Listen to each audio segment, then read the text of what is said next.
Oh, that fucking scared me. I'm not drinking a carbonated beverage. I'm sipping on a water that has energy drink in it. So I'm also not drinking a carbonated beverage, but I can't. we're a health conscious podcast now. That's totally not true. I think it's true. After we just ate chicken wings. Yeah, but we had a very delightful salmon dinner before that. Dude, it was so good. So, oh my god. Yeah. I love salmon. How's that Tony Luke's this afternoon? Brother, so, all right. Welcome to WeNeedWrestling. Yeah, welcome to WeNeedWrestling, a.k.a. Brett Needs Gambling. Yeah. So, this is the first day of the March Madness tournament. My favorite fucking, 2 sports days of the year. Yeah. Other than when my teams win championships. Yeah, dude. So, I was at the casino at the sports book all day. Yeah. Right. It was so much fun. There's a Tony Luke's there. Mm-hmm. God, it was sharp provolone. Yeah. Dude, was it good? Incredible. Because we had it when it first opened down there, and it wasn't great. It was good. We had it December of 2019. Okay, right before the pandemic. Yeah, because the world changed. It's fucked up because I remember coming back to your house after that. We were watching the news, and I said, "Oh man, if this COVID shit gets over here, we're fucked." Yeah. Right. Sorry, everyone. Well, we were just this week at the anniversary of us going to see Friday the 13th Part 3 in 3D, which was the day everything shut down. Well, yeah, that would have been 3 days ago. Oh, right, because as it was of on the recording 13th, date, as it were. And that was when they sort of shut everything down. God, that's so but it's gotten better. It lives up to the Tony Luke's name. It was very good. What about the Nick and Tony's name? No. What the fuck? That still bugs me. Or Tony and Nick's. Whatever it is. Yeah, Tony Nick's is real good. Yeah, but it bugs me. Sean and I were there not that long ago. I haven't eaten there yet. It was delicious. Because last time... Oh, right. That was Joe and I. Yeah. Because that's when I had... It's the same thing. I had death. Yeah. It's the same thing. I love it, dude. Tony Luke's is so good. Yeah. So, it was very good. Yeah. Yeah, very good. Okay. This guy was sharp provolone. Yeah. I figured, I'll pay the extra. Why not? It's well, $1 extra. Really? They charge you $1 for sharp provolone? Okay. Yes, not mild provolone. All right. You're a richer man than I would not do that. Not that it's not richer was what I meant, because I'll spend the $1 on stuff. You're a braver man than I. I'm not a... You're not a sharp provolone guy? I like a sharp provolone, but I'm a whiz guy. I'm a cheesesteak, man. I tend not to venture. The only place I don't get whiz is at gyms. Yeah, I mean... I go American at gyms. I like whiz... But at Tony Luke's, at Pat's and Gino's, I go whiz. So, a little pulling back the curtain. My uncle owns a food truck. Right. He makes cheesesteaks. Right. Yesterday for lunch, he was cooking up a shit ton of meat because he has an event tomorrow. Yeah. And he called me. He's like, "Hey, do you want a cheesesteak?" I said, "Fucking, of course I want a cheesesteak." Thanks for bringing one up. Appreciate it. Dude, I was on my lunch break. What do you want me to do? I offered to bring you Tony Luke's earlier. You did. I did. I already had a nice salmon dinner planned for us. Yeah, but you could have had a Tony Luke's dessert. Oh, good. Seeing how you've been all night, I'm glad I didn't eat that Tony Luke's. Yeah, well. I think it's a combination of the coffee, the cheesesteak, and the salmon. Right. That's a lethal combination. It is a lethal combination. Out there.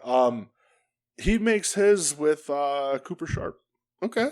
Yeah, I mean that's essentially that's a good cheese. It's like a step. It's like a half a step away from American.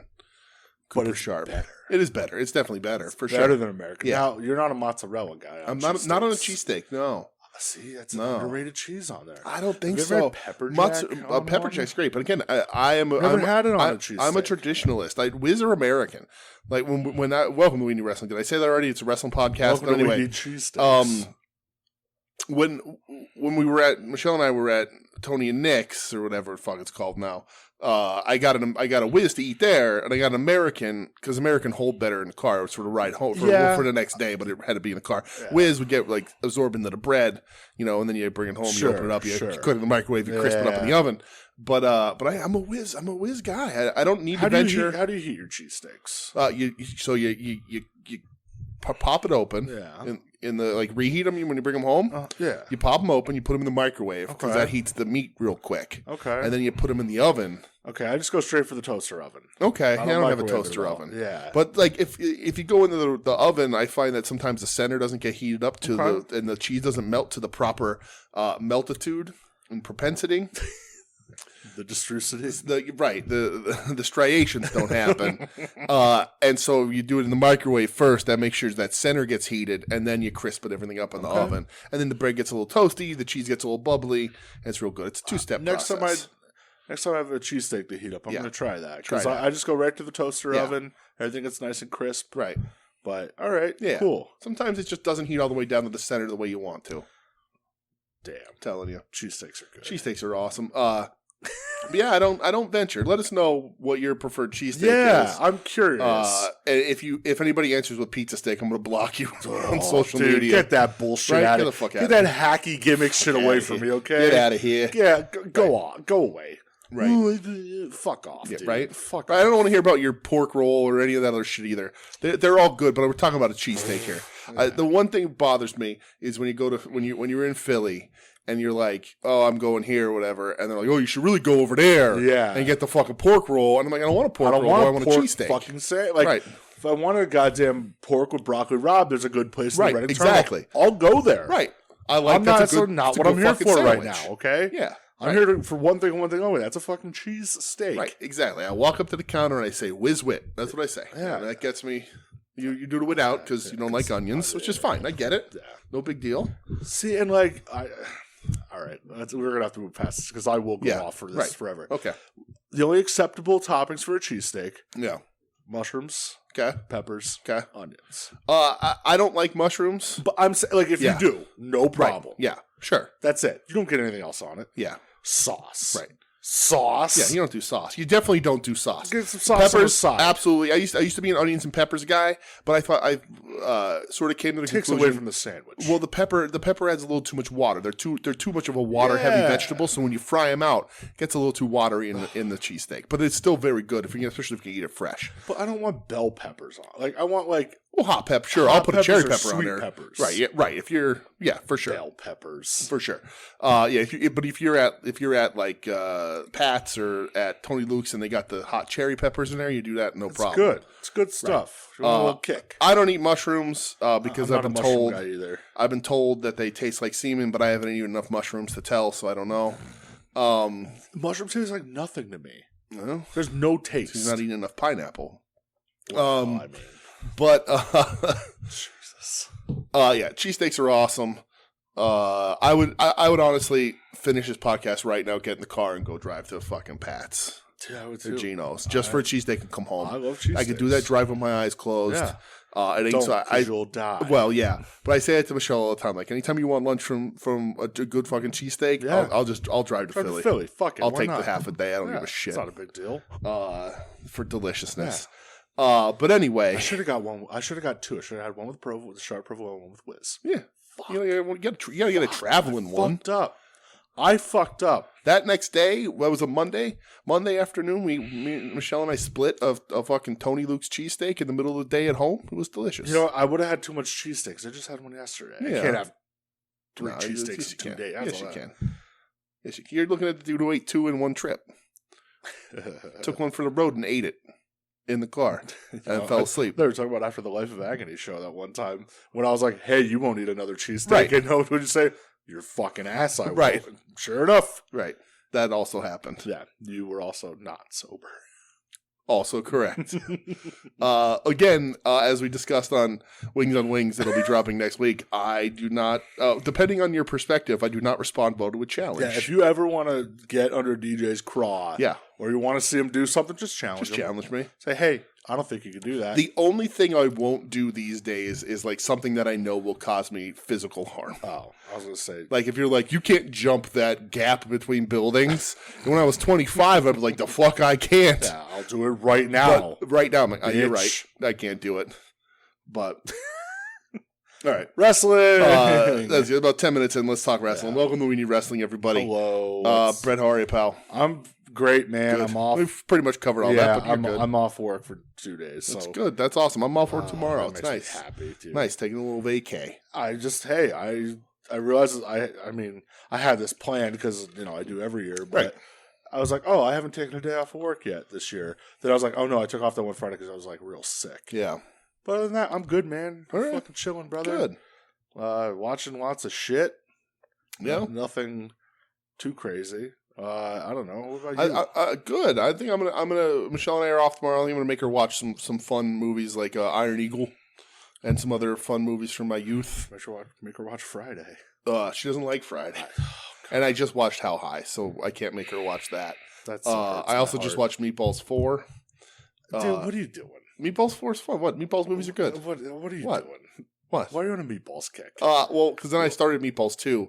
I didn't. So does that mean you have to watch 3 and 4? Well, I already watched 4. Oh, Jesus. I went straight to 4. I've seen Meatballs. You've seen Meatballs. Yeah. It's a wrestling podcast. So you're just going backwards? Well, I was in the mood for a Corey Feldman movie. Yes, right. Listen, I get enough. So you pick Meatballs. Meatballs 4, yes. 4? Yeah. Why didn't you watch something else? So, because here's again, We Need Wrestling. The Lost Boys. No, see, that's not a Corey Feldman movie. That's not the era of Corey Feldman movie. The Goonies. Also not the era of Corey Feldman movie I was looking for. One of his music videos. So it's funny that you say that. So I saw a video of him online currently, like, walking down the streets of New York, and somebody interviews him.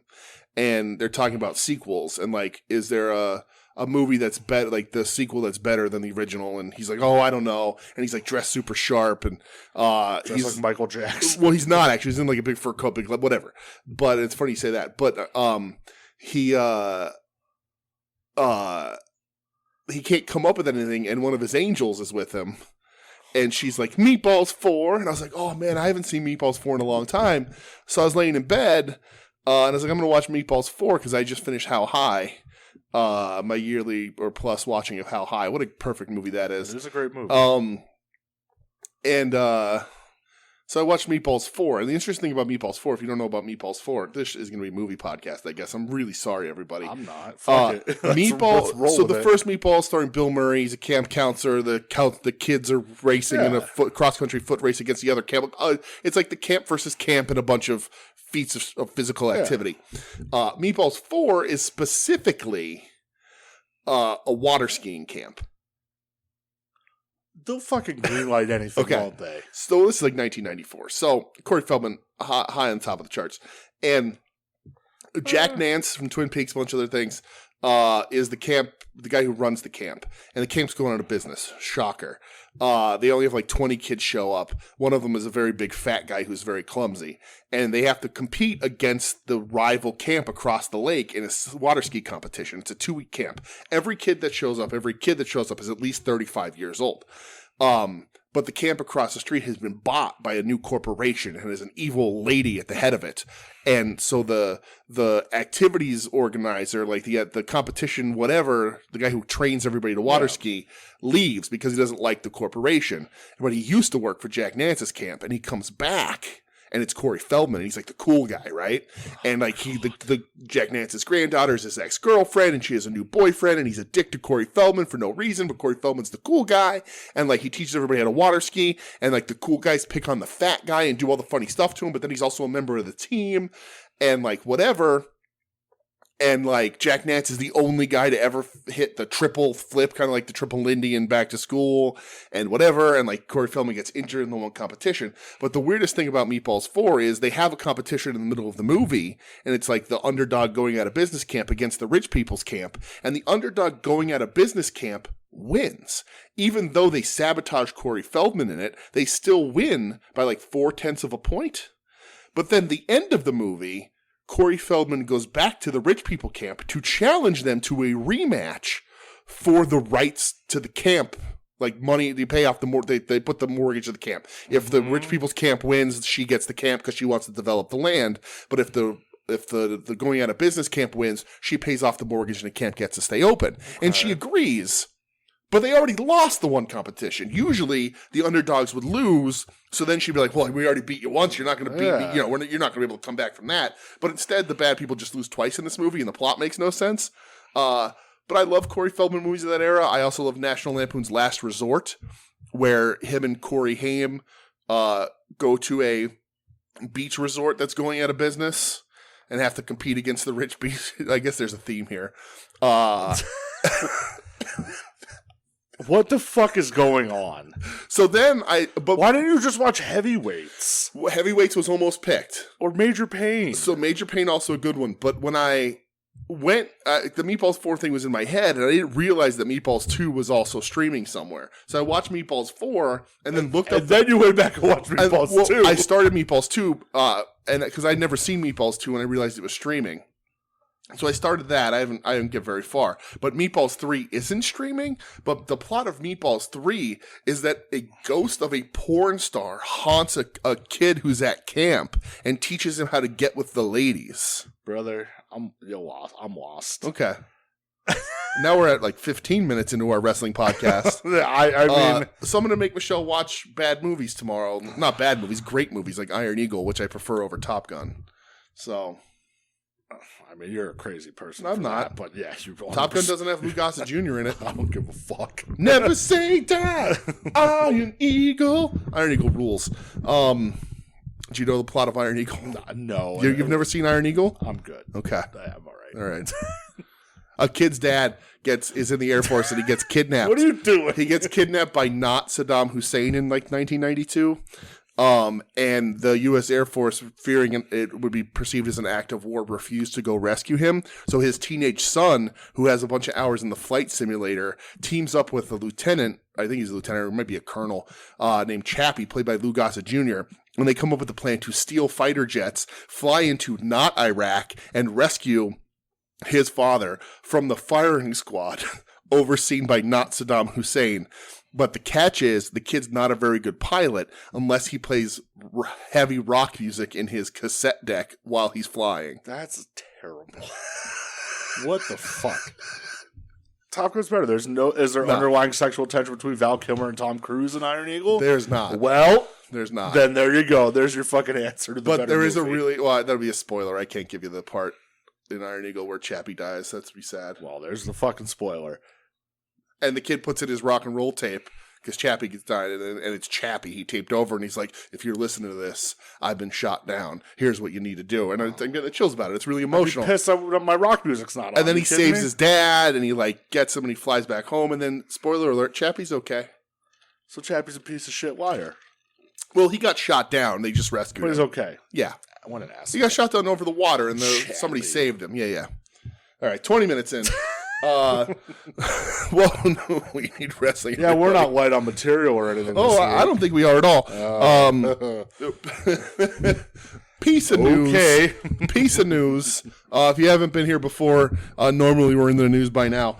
Piece of news for you. As of 41 minutes ago, I think I saw this. Tony Khan announced that Stu Grayson. The motherfucker was acting like he was working for a contract. Right? Last He looked night. good. Back in Dynamite, or back in AEW, let's say, boy, the money wasn't out there that you thought it was. Right. Stu. I think Stu's a good wrestler, and I think he left at the point where they didn't really know what they were doing with the Dark Order. It was a sad period. And they still kind of don't know what they're doing with the Dark Order. But I think they're weird. stronger with him back. I wish they had a heater. I wish they had a bigger guy. Like not Vanilla Vance because he's not very good. Yeah, they don't need a heater at this point. Right now it's 2 tag teams, so I wish they had like a Hangman as the de facto leader. That's not going to be for very long. I still don't think he's going to turn on them. Or anything, no, but I think he's going to join the Elite. More on that later. I think Kenny's going to want to be singles guy, and the company's going to want him to be a singles guy. So to give the Bucks something to do, they'll put him with Hangman. But we'll talk about that later. But Stu Grayson's back. Good for Stu. I think it's good. I like watching him wrestle. He also in his he already has a figure, so there you go. Right, in his new fucking like all elite graphic, you're looking fucking yoked. Yeah, he was wearing those little black panties last night, and I was like, Stu, what's going on here, brother? Oh, that's funny too. They look what they did, all elite again. That's funny. All right, so that's that. All right, Stewski. You got 2 pieces of news you told me. Yeah, hit the one that's not the Hall of Fame. Okay, so they made it official. Sunday, June 25th. Oh. All Elite Wrestling, New Japan Pro Wrestling. Forbidden Door 2. Yeah. Coming to you live from Toronto, I believe, at this is it Scotiabank Dome or some shit like Okay.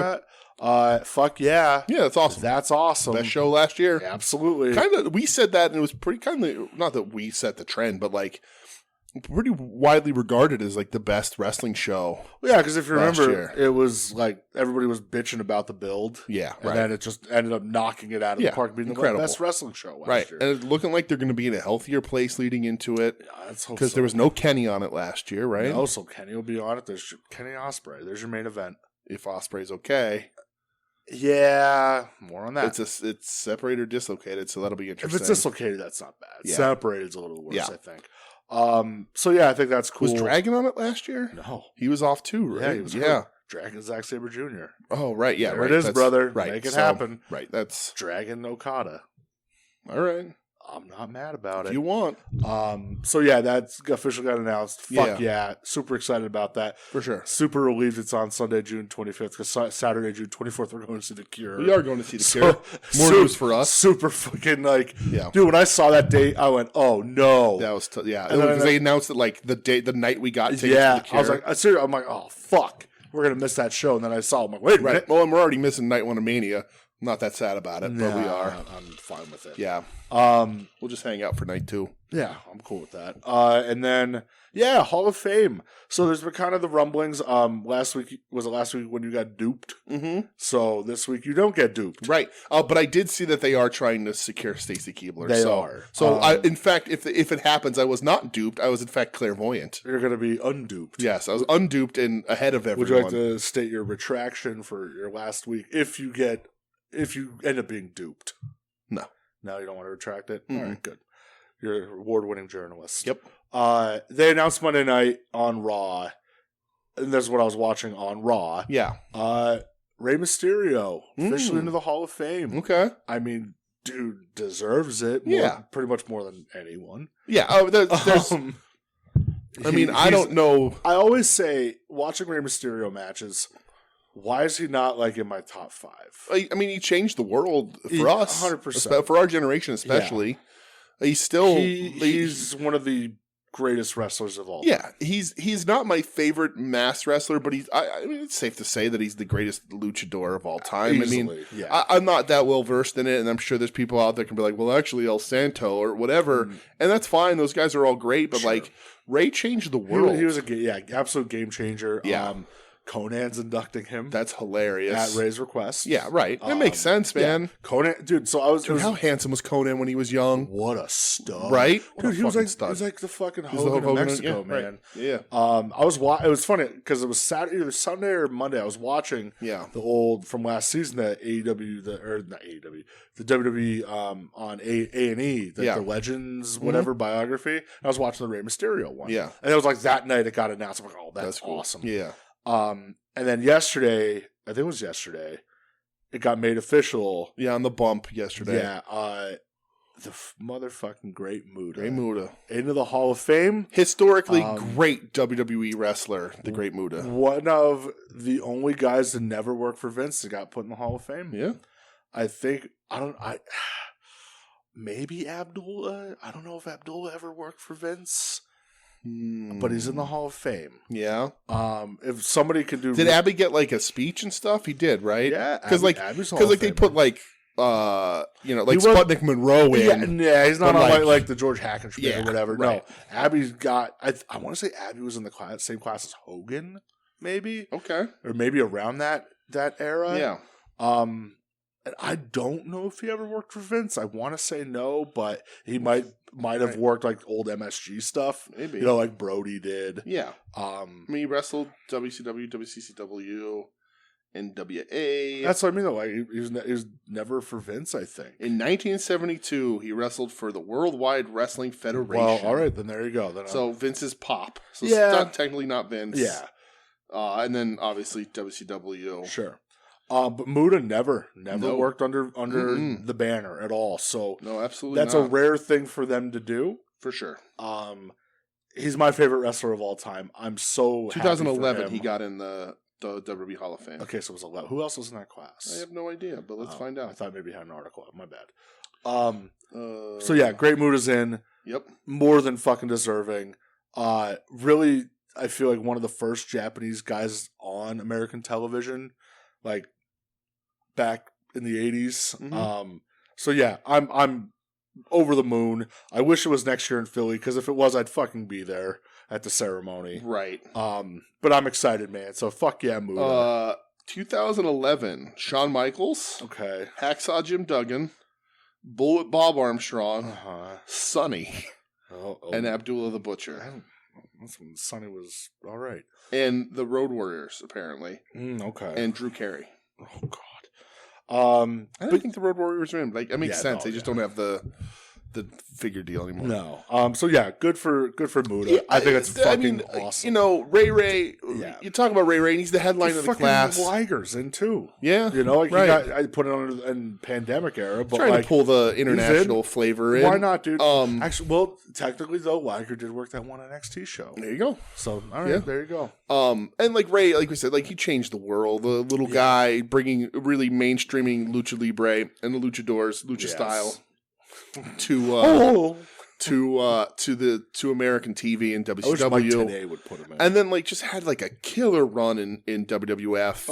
For how fucking long. Yeah. The funny thing about Ray was like somebody interviewed Bischoff about it, and they're like, "Why didn't you ever like pull the trigger with him in WCW?" And he's like, "Oh, how can I put him in a ring across from Kevin Nash and blah blah blah?" I'm like, "Because you're a bad storyteller. That's why you couldn't pull it off. Because you know what the fuck you're talking about. Because he had that run as the Giant Killer, like when they ripped off Spike Dudley and shit." Fuck Bishop. But Muda is, you know, I mean, deserving of any wrestling Hall of Fame. 100%. It'll be cool. I saw he did a little interview in Japan and said it's going to give him a headache to speak in English. At the Hall of Fame ceremony. Yeah. Flair's putting him in because they don't. Did they officially say Flair's putting him in? Flair announced him on the bump, so yeah, and Flair said he's going to be doing the speech.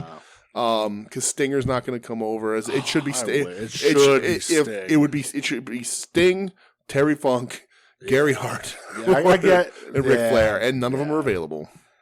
That sucks. Yeah, I wish it was Sting. Because Flair's going to talk about himself. Yeah. Like that's and they wrestled a bunch. I just don't feel they have when he puts Fujinami in. When he put Fujinami in, that makes sense. Yeah, but I just don't see. It makes sense in putting in Muda though. He's the closest because guy Sting's left. Not available, right? Yeah. I said, why isn't Vampiro putting him in or ICP? Now we're fucking talking. What a big brain on you, brother. I like that. I mean, whatever. Nobody's ready for that discussion. Carnival, a whoop whoop. Right. Nobody's ready for that. I hope Muda shouts him out. That'd make me real happy. That'd be awesome. But yeah, man, fuck yeah, great. Yeah, it's gonna be cool. I love the Hall of Fame, so that's real cool. Right, and hopefully they do, and they're just doing it after. It's after SmackDown. Yeah. Hopefully they do a good WrestleMania spot, and he gets to miss somebody, or maybe like him and Asuka, or like something because she does the mist too. Dude, he passes the black mist to her. That'd be cool. Oh. Or maybe he does like. How long's that ramp to the ring? Oh, God, that's true. That's going to be tough. Brother ain't going to be able to walk all the way down. They're going to have to drag somebody up the ramp. He's going to miss them. Yeah. Or he could pass the miss to like Austin Theory in a classic DDP to QT Marshall kind of move. Or the Miz figure four move. Remember when that happened? Sadly. Yeah. But yeah, man, super pumped. Two amazing. Really cool. What an amazing class, just those two alone. Right. I've heard rumors of Demolition, which would be a huge step in the right direction. Is the concussion lawsuit settled? I don't know, but that'd be pretty cool. Yeah, it would be awesome if they could. If we can get Demolition and then just 9-time Hall of Fame inductee Barry Darsow for every gimmick he ever did. Oh, yeah. I want Hole in One. I want Blacktop Bully. I want Barely Legal, my favorite Barry Darsow. The Barely Legal armbar. Gimmick in the Hall of Fame. It's clearly the best one. Lexicon. Yeah. Crusher Khrushchev. Yeah. Barry Darsow. What am I saying? Yeah. Wyndham. What's wrong with Yes. I've fiend on the brain. That's fine. Oh, yeah. He walked out. That's a news segment. Yeah, who knows? It's news if you care. I said to Michelle the other day, I said, "Oh, you remember the Fiend?" I was like, he was in that dumb Dr. Pepper match. Or Mountain Dew match, as it were. Hold on, you better, whatever, there, pal. And I was like, he took his ball and went home. She goes, "What the fuck does that mean? You've never heard that before?" No. And she was like, "No." And I was like, "Should mean like a little kid? Like he took his ball and went home?" Yeah. I'm like, "Yeah, just like Steve Austin did and CM Punk did. He took their ball and went home." Essentially, yes. I don't have any other news. No, there's nothing else. I don't have much for American. Do you want to talk more movies? I mean, we could. Okay. I don't have much for American TV. Really? Yeah. You didn't like this Dynamite? No, I mean like WWE. Yeah. I didn't really watch much. There's nothing in ring that like hooked me. I put it on briefly, and I saw the Jonah die a death on his way to the ring. That's so bad. And like the thing is, like Jonah's finisher is cool, but when he gets in the ring, he's not a tall guy. No, and like talking to Marcus last week, he made a good point. You know, like I brought up like the whole, you know, he was kind of having it made in New Japan. He absolutely was. He was being positioned as like a big player over there. I'm never going to fault anybody for getting the bag. Right. Ever. Well, because Jonah's probably 5'11" or 6 foot, so in Japan he looks much taller. When he comes in here, everybody's 6'2" or taller. Like he had his own stable. Yeah. He beat Okada Queen. Right. And that's a big fucking deal. Right. And New Japan did not have a Gaijin monster like that, really. That was a big deal. Because Archer was gone. There wasn't, you know. Yeah. And like, you know, like Marcus says, like, you know, he did all that work to like get himself that name. Uh-huh. And then he just kind of maybe went back too soon. Yeah, definitely. Like, you know, it's just, and now you're just back in hell. Like, yeah, dude bet on himself and lost. Like, hey, again, if you got the money, great. And like Marcus brought up to a lot of visa issues. Right. You know. Sure. So if he likes America, that's fine. Well, you know. Yeah, I don't know if he's going to be on the card, but there's 2 nights of Mania. He's going to get a Mania payday, I would assume. Yeah, because it's weird like they're giving him a little bit of a push right now, only a couple weeks before Mania. Right. But like he comes, like I don't see the personality in that dude. And I like him. And I kind of saw it in NXT. And even in New Japan it was like good. But on Raw, like he just does like the hand thing. And I'm like, you're not convincing me. Yeah. And I like his finish. Like I think this Tsunami looks really cool. Yeah. Like, but yeah, I don't know. I hope the best for him, but you know, whatever.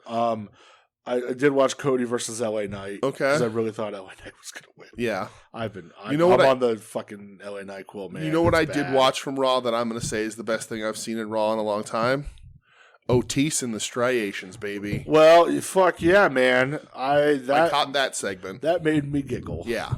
The Striations. It's funny how much Gable is even now sort of talking like Kurt Angle. A little bit. Like the cadence is there, and like he's like coaching him up. He's the coach, and he sounds a little bit like Kurt Angle when Kurt Angle was leading Team Angle. Yeah. But yeah, Otis is with the Maximum Male Models. Otis is a good looking guy. Otis is a handsome dude. I'm all about Otis. I like that, and that's the thing. Otis is another dude he's shorter than Jonah, or what's his name? Bronson Reed. Bronson Reed. And the other thing too, that stinks too. Like, what are they going to do with Braun Breaker? They'll have 2 Bronsons up on the thing. Oh yeah, because there's Bronson Reed, Braun Strowman, Braun Breaker. Right. Braun's everywhere. Just call the kid fucking Steiner already. Get it over with. It's funny because his first name really is Bronson, right? Isn't it? I think so. Yeah. But it's like that time Stokely submitted a name and it was his real name and they told him it was dumb. But anyway, Otis is a guy who's shorter and like a big power dude, but has like made the most out of these like goofy, dumb fucking gimmicks. Yeah. I think he's a mid-card guy, funny. but it works. And I just don't see Jonah doing that. And I don't know, like he's not standing out to me. But in Japan, he really could have worked on that. And like, you know, the sort of 2 athletes enter a ring, the best one wins Japan style works, especially when you beat Okada. That helps. You know, and you can like, you know, kick some businessman in the chest on the way to the ring and you're made. Yeah. But yeah, that's a weird one. Yeah. How was Cody LA Knight? Was it good? It was okay. What was it for? What was the reason? Just no reason. Okay. That's all. All right. Did you watch Sammy stuff? Anything that happened there on Raw or SmackDown? It's just they're just like consolation prize. You're getting the tag titles for no reason. Essentially, yeah. Okay. Like that's what it is now. Right. Like him and KO still aren't back together yet. It's been him and Cody fighting off the bloodline. That's weird. Yeah. They bungled it. Yep. They did. I think they did. I really think they did. For sure. Like, it bums me out, but they bungled it. Like, I want to see it through, but, they bungled it. It's seeming, I mean, sort of seeming like a becoming a wider opinion, too. Yeah. That it's fine. It was you Sammy. It was Sammy's to win. Yeah. Not Cody. Right. It was Sammy. Right. Like, and it's nothing against Cody. Like, it's No. not his fault. No, but they're shoehorning him in there, and he knows that. Yeah, like, it was Sammy's Yeah. to win, which is why they're trying to give Cody that Sammy rub a little bit, you know? Mm-hmm. And it's just, nope, not working for me, brother. For sure. Yeah, so I guess AEW will go. Yeah. Rampage. Yes. Saving Guevara Action Andretti was one I watched on my phone because I didn't care. You know, funny enough, I thought it was pretty good. Okay. I'm shocked by that because you hate these type of matches. I thought it was pretty good. I think Andretti, who I still am not like sold on, but I thought it was pretty good. But he, a couple points in the match, like hesitated. Like he's still that nervous. So he's like, I'm gonna jump here. I'm gonna do this. We're gonna hit this move, and he like pauses for a second because he's real young. But I actually thought it was pretty good. Honestly, not great, but like I watched it. I was like, oh, okay, that was actually what for a match that I was like, this is going to fucking suck. Yeah. Because I don't really give a shit about either of these guys. And as I tweeted this week, you add Sammy to any situation and I'm immediately disinterested. I thought this was pretty good. More on that later. Yes. We get a Darby promo. Yeah, it just says, well, he's going to come back and go out in a blaze of glory. Right. All right. Going down in a blaze of glory. Young Guns, baby. The Acclaimed. Oh, maybe I should watch Young Guns tomorrow. You ever see Young Guns? I don't think I have. Nah, Lou Diamond Phillips, Kiefer Sutherland. Nope. Oh, it's real good. Certainly haven't. Okay. The Acclaimed against Jack Cartwheel and Starboy Charlie. Yeah. This is my favorite moment of the night. So we got a Jungle Jack's coming for a title. We get Hobbs finally taking credit for the Wardlow break-in, which I still think was real, and they're just writing it off because it's better TV.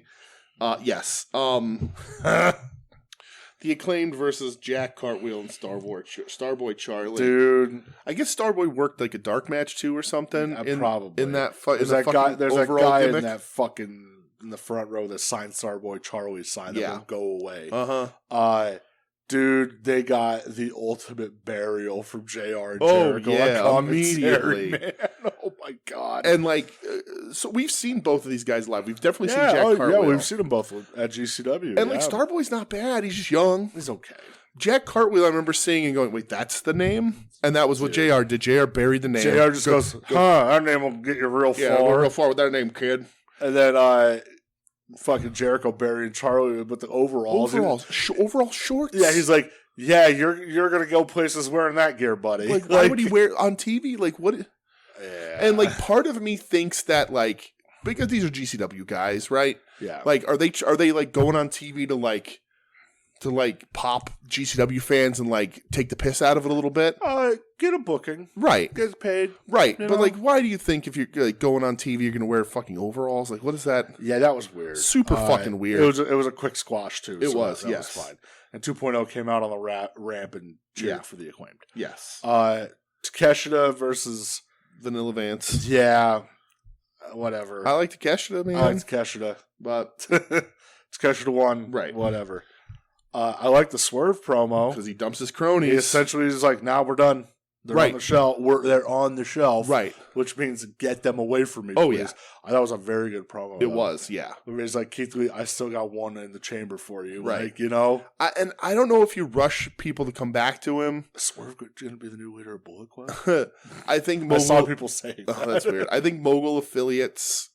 it's dead. Is probably dead. Leave it alone. I like the idea of him having cronies, but I don't know that he needs them. And this was a failure. It was so fucked.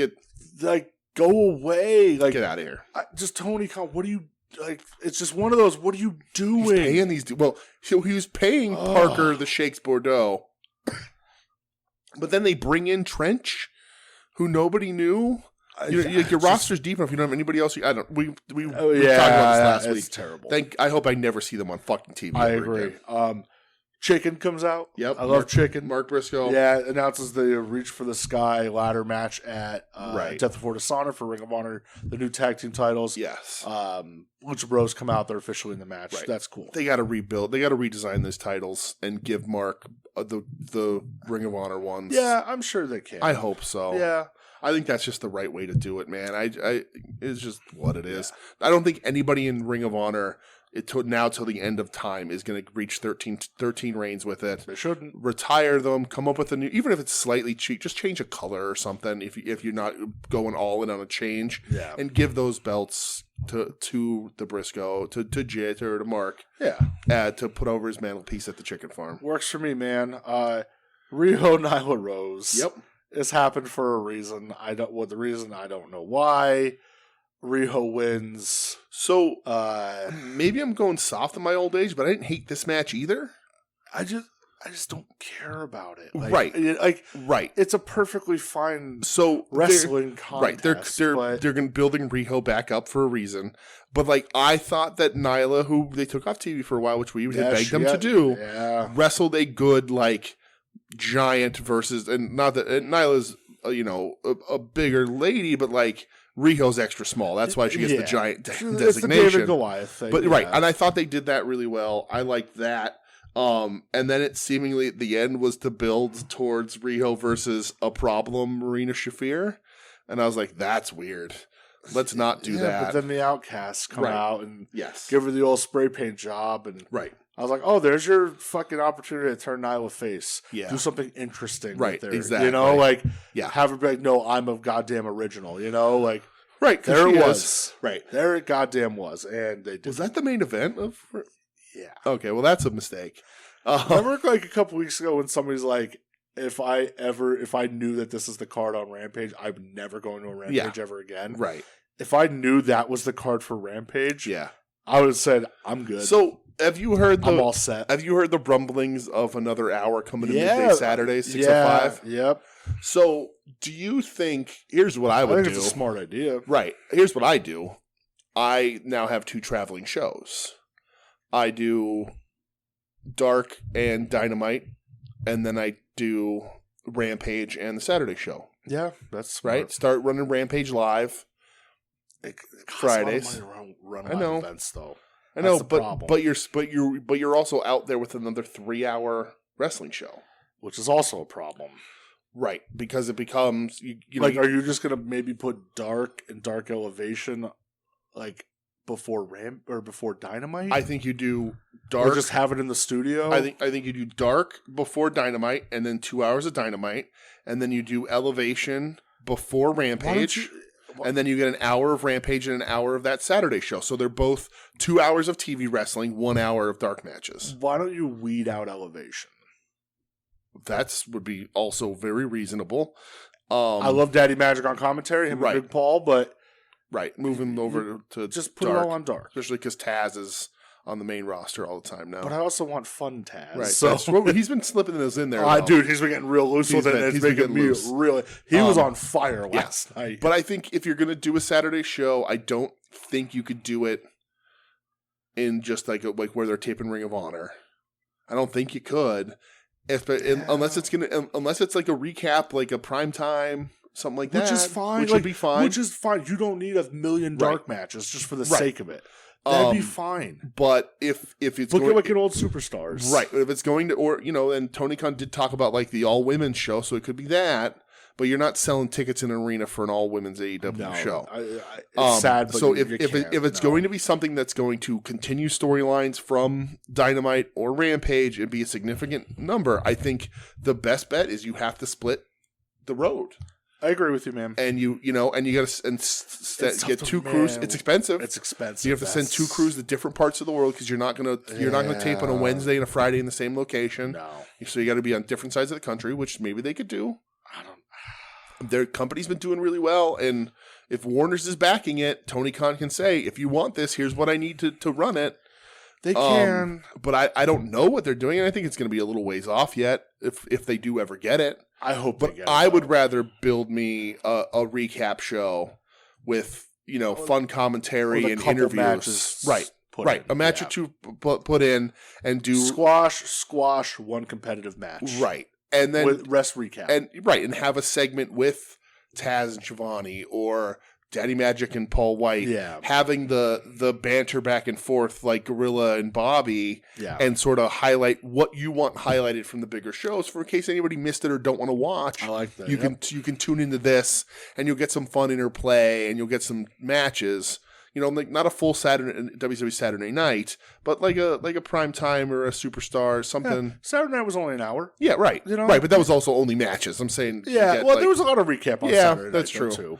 I just Saturday night had some banger matches. I like the concept of like a team, Bobby and Gorilla or whoever, sitting down and discussing wrestling on part of a show. Yeah, like on camera behind a table. Well, like interviewing Titans. Right, or, interviewing like they used to. Like the one that pops in my brain is the one that's like horribly offensive, but like Piper building the junkyard dog thing with the toothpick, right? Yeah. But I think that helps. That gets people, people on TV. If you remember in the pandemic days, they were doing that. Right. Pick something impressive, put it on there. And they remember that's funny. They did like the Brits little thing. Yeah. Right. They tried it. We have QTV now. All right. Perfect segue to Dynamite. There's the button. Dynamite, the flagship show of AEW. That's right. We're back to Winnipeg. That's right. Home of the first, second, and third best professional wrestlers for all you from Winnipeg. From all you Simpsons heads. That's right. Rebar Mitzvah. Shocked that they opened with this. I'm not. Okay. No. It's just a pure... I expected OC to be out first because they've been doing that so entertainment much. Yeah. Segment. Were you not sports entertained? All right. So Max comes out. Bro, he buries Bret Hart in Canada, dude. Yeah, well, cool, awesome, great. Yeah. It's okay because then out comes Jungle Jack. Yeah. Who they just called Jack Perry the whole time. And Ed was not happy about that. Who wasn't? Ed. Oh yeah. Yeah. That's funny. Out comes Sammy Guevara. Yeah. Out comes Darby Allin. Mm-hmm. And I was like, oh, the Pillars thing. Yeah. Here it is. Remember when they put Britt in MJF's place? That was funny. CM Punk did that. Yeah. Yeah. So, yeah, I mean, and I thought you pointed out last night, and it was good that, hey, that's cool. Heap praise on me. Yes, right. Yes. What did I do that's good? It's cool seeing, like, it's homegrown talent. It is what it is. I get the indies. I totally get that. But let's be honest, it's national exposure. It's homegrown talent. This was something they were hyping for a couple of weeks, and it's cool to see, like, in the ring, 4 guys, and whether we like them or not, 4 guys who are very over, cutting a promo in the world title picture, and they're all young dudes who are AEW homegrowns. It's a cool thing whether I like them or not. It's very cool. Jack Perry on the microphone is not very good. I liked his promo. I just think he's not very good. Okay, I think he has a lot of room to improve, but I thought his was really good. I didn't like Sammy's. See, Sammy's like an edgelord, but I thought he was the second best. Oh, yeah? Okay. I didn't like Sammy's because of I was supposed to be the job guy, and I'm like... That shit's lame. Right. Like, I hate that. Right. Much like Ed, I'm gonna of the upcoming Hayabusa podcast on the Super Name Network, Ed Cody, my favorite thing that I did this week was when he was like, shoot promos are fucking stupid, and I sent him the gif of the pipe bomb, and he was like, well, not that one. He was right, because CM Punk rules. But I typically don't like shoot promos, so. And then Darby's promo, which was real bad. Yeah, Darby's wasn't good at all. Yeah. So I'm like, okay, 2 out of the 4 guys can talk. Yeah. Because MJF, say what you want, he could talk. Yeah, for sure. When he's under control. I mean, he could still talk. He could talk. Darby's was really weird, wasn't it? Yeah. And like, it also made Darby seem like he's leaving wrestling. Well, and there's been real talks about that where he's talked about, he's like, I don't want to be old in wrestling. Right. He's like, I'd rather skateboard. He's like, this is what I'd rather do. He goes, I love wrestling, but I don't want to be 35, 40 years old and broken the fuck down. Right. Well, because he's going to be broken down by the time he's 32. And that's why he goes all out for it, though. You know? Like, he's like, I don't have long, you know? Right. And when MJF took off his sunglasses, and you saw like shit. Both his black eyes. Yeah, that was funny when Darby was like, man, you look like shit. Like, that was funny. But yeah, a heel going through a cake is always fun. Yeah, of course. It's a classic wrestling trope. Right. But yeah, I agree. Like, seeing the 4 of them in the ring, all saying like, "Nah, I want the world title." Right. Very cool moment, and especially because and who knows what the future is going to hold with Sammy. I think out of all of them, Sammy has the most upside to other companies. I agree. But like, Max is up in the air, but like, and Darby is too. But like, I don't think any of them are in their prime yet, right? They're all too young. So if these guys stick in the business and AEW treats them right, conceivably, if wrestling is done right here, all of them in 5 years will be so much better at every aspect of professional wrestling. Not even 5 years. Maybe I give it a 2 to 3 year window. Right. Like those guys are. I could see each of them holding the world title. But where Dragon, Moxley are right now, and Moxley's not going anywhere, but Dragon's not going to be around in 5 years. But you look at some of those guys and you think, well, who can fill those shoes? It's those 4 guys or it's nobody. Absolutely. It's just what it is. It's AEW. That's just what AEW has done from the start. And then when those guys move up, that's when your Lee Moriarty's and your Daniel Garcia, who's better than all of them, really. Yes. Maybe not at talking, but he's a very underrated talker. He's an underrated talker, but I don't know that he's necessarily any better than any of them at this point. But like then they step in and they become the new class and whatever. Even though Garcia could be in that mix now, but Jericho's still sucked onto him like a fucking lamprey. It was just a cool thing. Cool moment. I agree with you 100% about it. Blackpool Combat Club versus Hangman and the Super Smash Brothers. Uno and Stu. Yes. We're in Canada, Stu country, brother. Yeah. And then, like I said, dude, during this match, I was like, Stu's working for a job. Yeah, for sure. He looked great. Like, he was doing everything last night. Right. And I do wonder if, like, he went out there and was like, fuck it, you're going to pay me what I want. Right. And I'm going to show you why. Right. And I hope that was his mentality. Right. I hope he got a good deal. Or beforehand, they're like, hey, here's your contract. And he's like, all right, cool, let's do this shit. Either way, that's cool with me. I would guess, because he's made an appearance or 2 since he's left the company. He only made 1 when they were in Canada. Okay. That's it. I would assume they've always sort of been in contact because he is close enough with Uno, and Uno does a lot behind the scenes. Yeah, he does. I think that the door's always been open. Sure. I think they were just like, yeah, man, go look and see what's out there. Why not? If you can go make more money, go ahead, man. Right. And I tell you what, it's a lot easier to get a visa to come work in the U.S. when you got a company sponsoring you. In the words of than it is on your own. In the words of Luke Gallows, I'm a faction man. Okay. Just a faction man. There's nothing wrong. Hey, nothing wrong with being a faction guy. Right. You're a faction. Are you saying that Stu is the Festus of the Dark Order? Yeah. Okay. Oh, he's the big LG. Oh, he's a big LG. All right. He's the Sex Ferguson of the Dark Order. Daddy was a fall down man. I thought this match was really good. Yeah. I think it was probably the best match of the night. I'm in love with Scumbag Blackpool Combat Club. Dude. And Yuta with the ring bell. Yuta in this match did the tiniest little things to piss people off. I'm sitting there going, man, this is great. Yeah. Just the tiniest little things. Dragging guys off the apron, breaking up a pin, the bell shot. Like, what a dickhead. Yeah. He plays that role so good. Yeah. I know, like, we don't really talk about it, but Ring of Honor, like, last week he had a promo after he beat Thatcher, and he was just like, you know, he was healing it up. He's like, you people think I'm going to surround myself with young boys or whatever. He goes, no, I'm with 3 of the best killers in the world. Nice. Yeah. I was like, fuck yeah, you be a dickhead. Yeah. And then he calls out the LA Dojo guys. And Clark Connors came out to no response. What a shame. But I really like this match, dude. You're saying best of the night for you here. Yeah, okay. I think so, for sure. Right. Interesting. Okay. I thought it was. Okay. I enjoyed it quite a bit. And most of it was Stu Grayson. Yeah, sure. He shined for sure in this match. Cool. But yeah, super into it. I thought it was really good. Yeah. Let me ask you a question, Brett. Ask me. What are you going to do about Juice Robinson?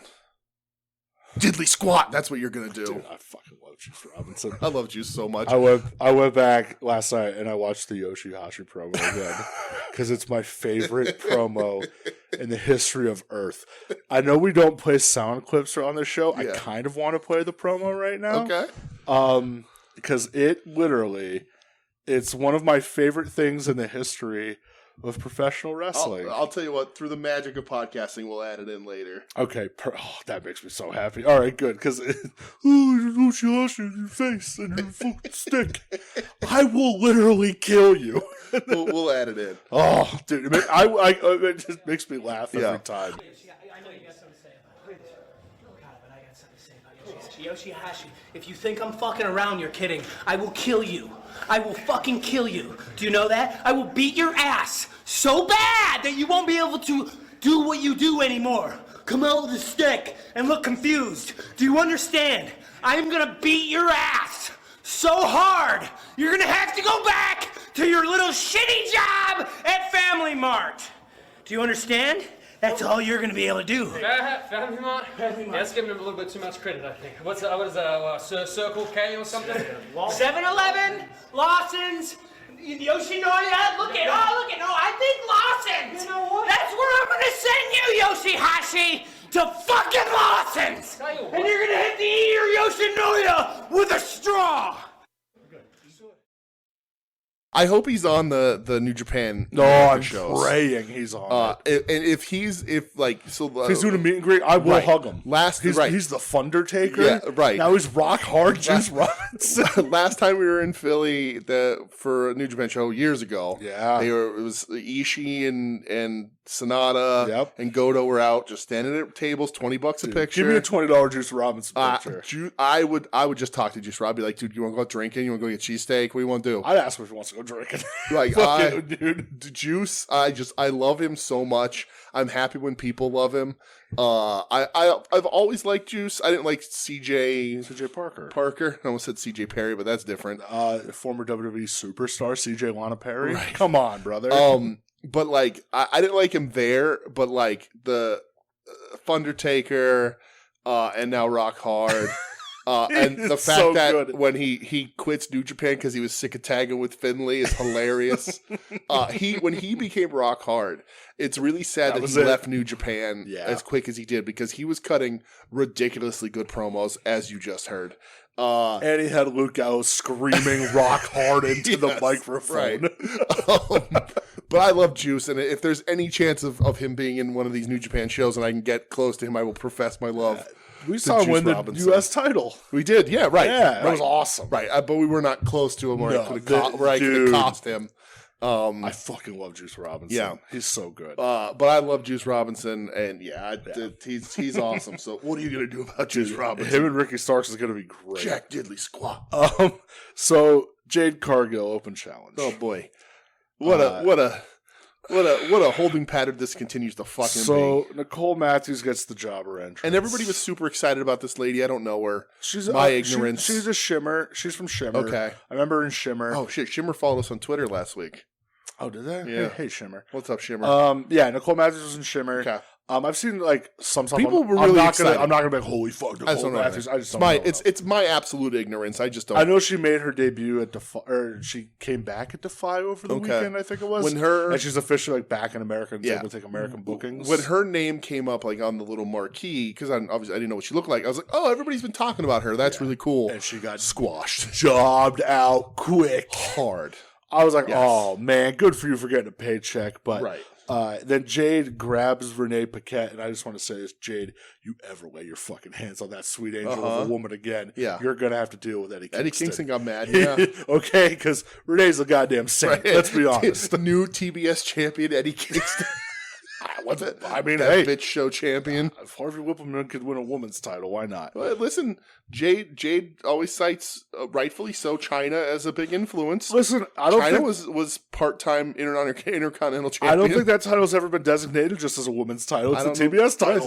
It's not a TBS women's title. Right. Thanks. Let's go. Eddie Kingston being like, this is the bitch show title. That would be awesome. Out comes fucking Taya Valkyrie. Right, and this was a rumor. I was Frankie Monet in the house. She won't die. No, I was kneeling at my bedside every night praying that it was Lufisto because everyone talked about it being Taya, and she stinks, man. We talk about this all the time, and I like making fun of shit, and we like being like down on wrestling, whatever. It's fun. But we try to be as positive show as we can, at least make shit funny. And I don't like, I'm not the kind of person that will like tag somebody and tell them that they stink. You don't need to know my opinion that bad. I have my opinion. I'll tell people, but I'm not going to seek you out as if we're walking down the street and I see you and be like, hey, you fucking stink. Yeah. I'm not doing that in any way. If you unless it was Dana Brooke. If you vanity search yourself, That's you coming looking for my comments. That's you, partner. But Taya stinks. Yeah, I've never gotten it, dude. I've never seen a glimmer of what people see in her. Me neither. So Frankie Monet, Taya Valkyrie, she's been in everywhere. Lucha Underground. Yep. NXT, Impact, AEW, and immediately got the graphic last night that she signed. Yep. She's been everywhere. Yeah. Everywhere. She never sticks. I just don't get it. She's not good. I don't get it. And that means if people may get it, I don't get it. And this means Frankie Monet was one of the worst fucking things ever. Right. And we're going to get Johnny Elite now, too, right? Like, guaranteed. Well, he was already in AEW. That's true. You know? Yeah. Oh, God. He always follows her back somewhere.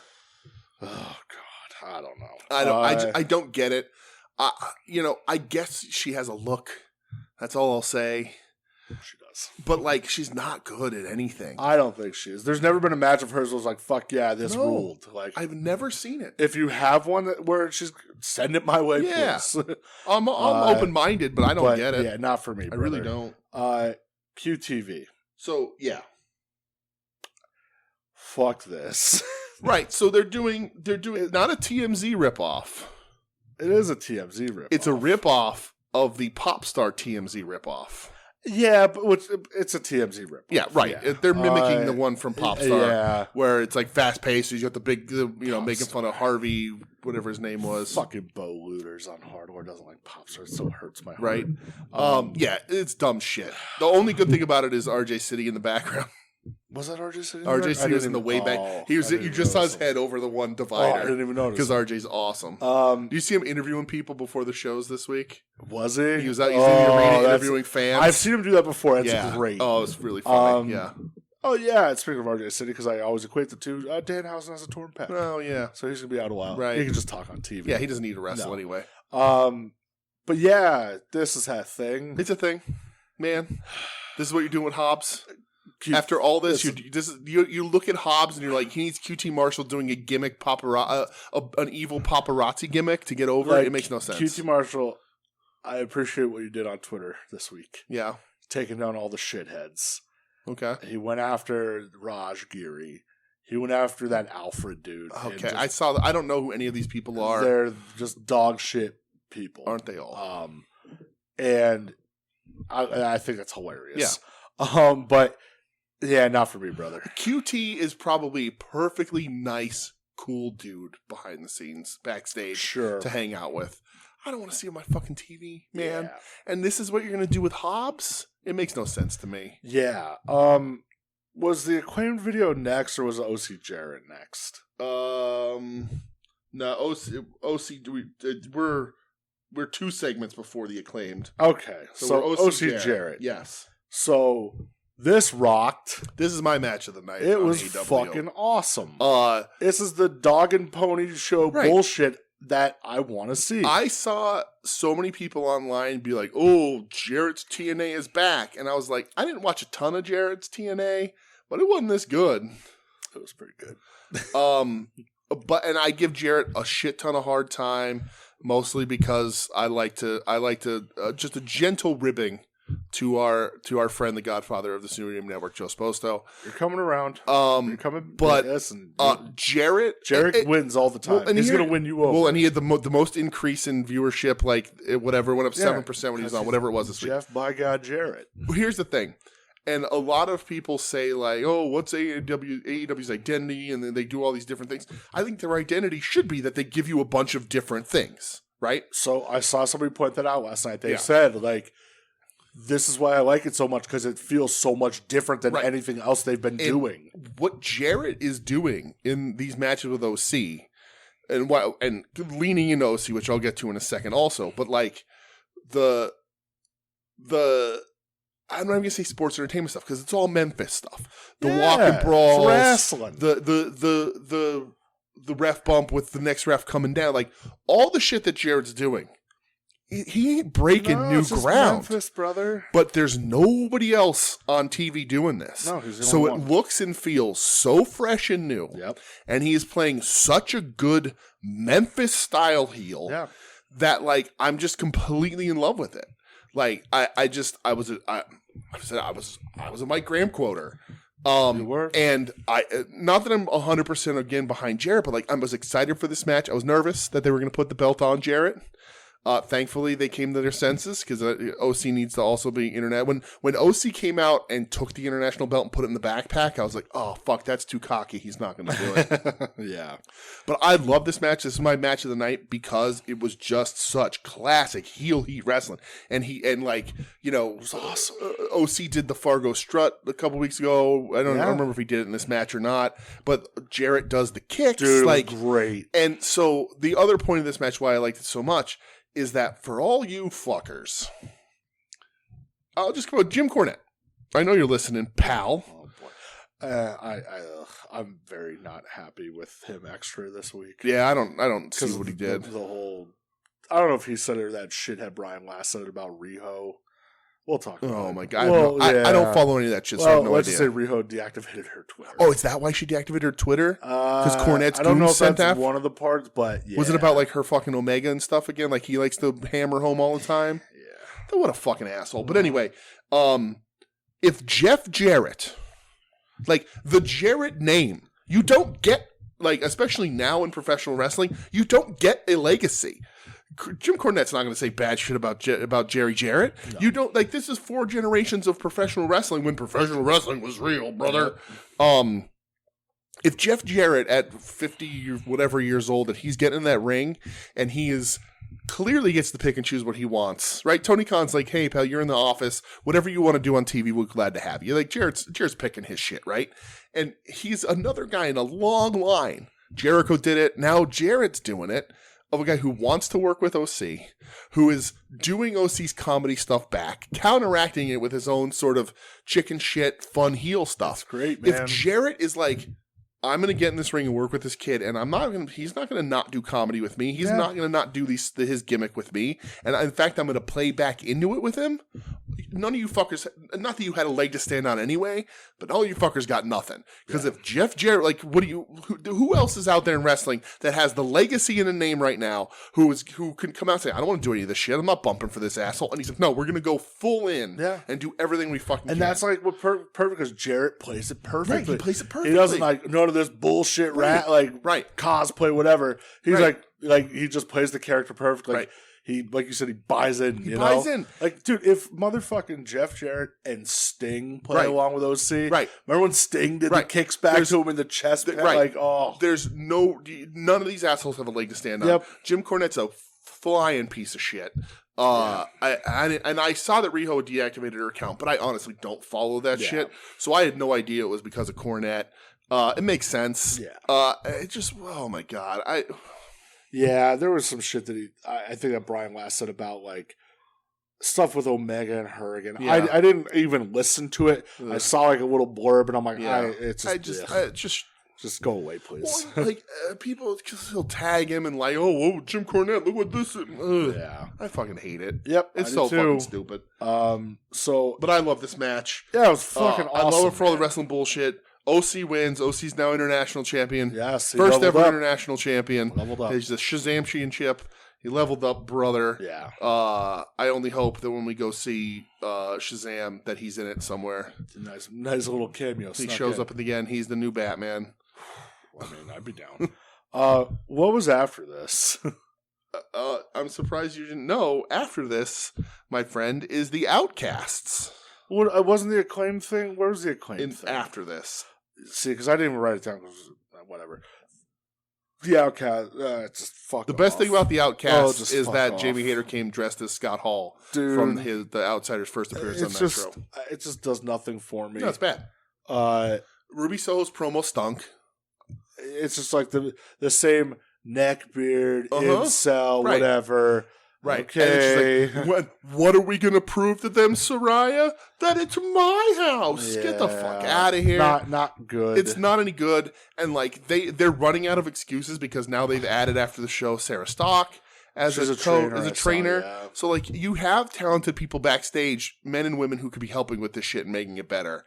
And you're just not because the pieces don't fit. Trainer's one thing, like story, sure. People are another but thing. the pieces aren't fitting into this fucking puzzle. Yeah. And then you add Riho. You beefed Riho up in all these matches. Is Riho if Riho starts sitting up in the rafters with face paint, Right. I'm gonna be happy. But okay? but they with that pipe that's bigger than her. Right. So they put these matches back. They put her in matches again on TV, clearly to hype her up to get her involved in this thing. Yeah.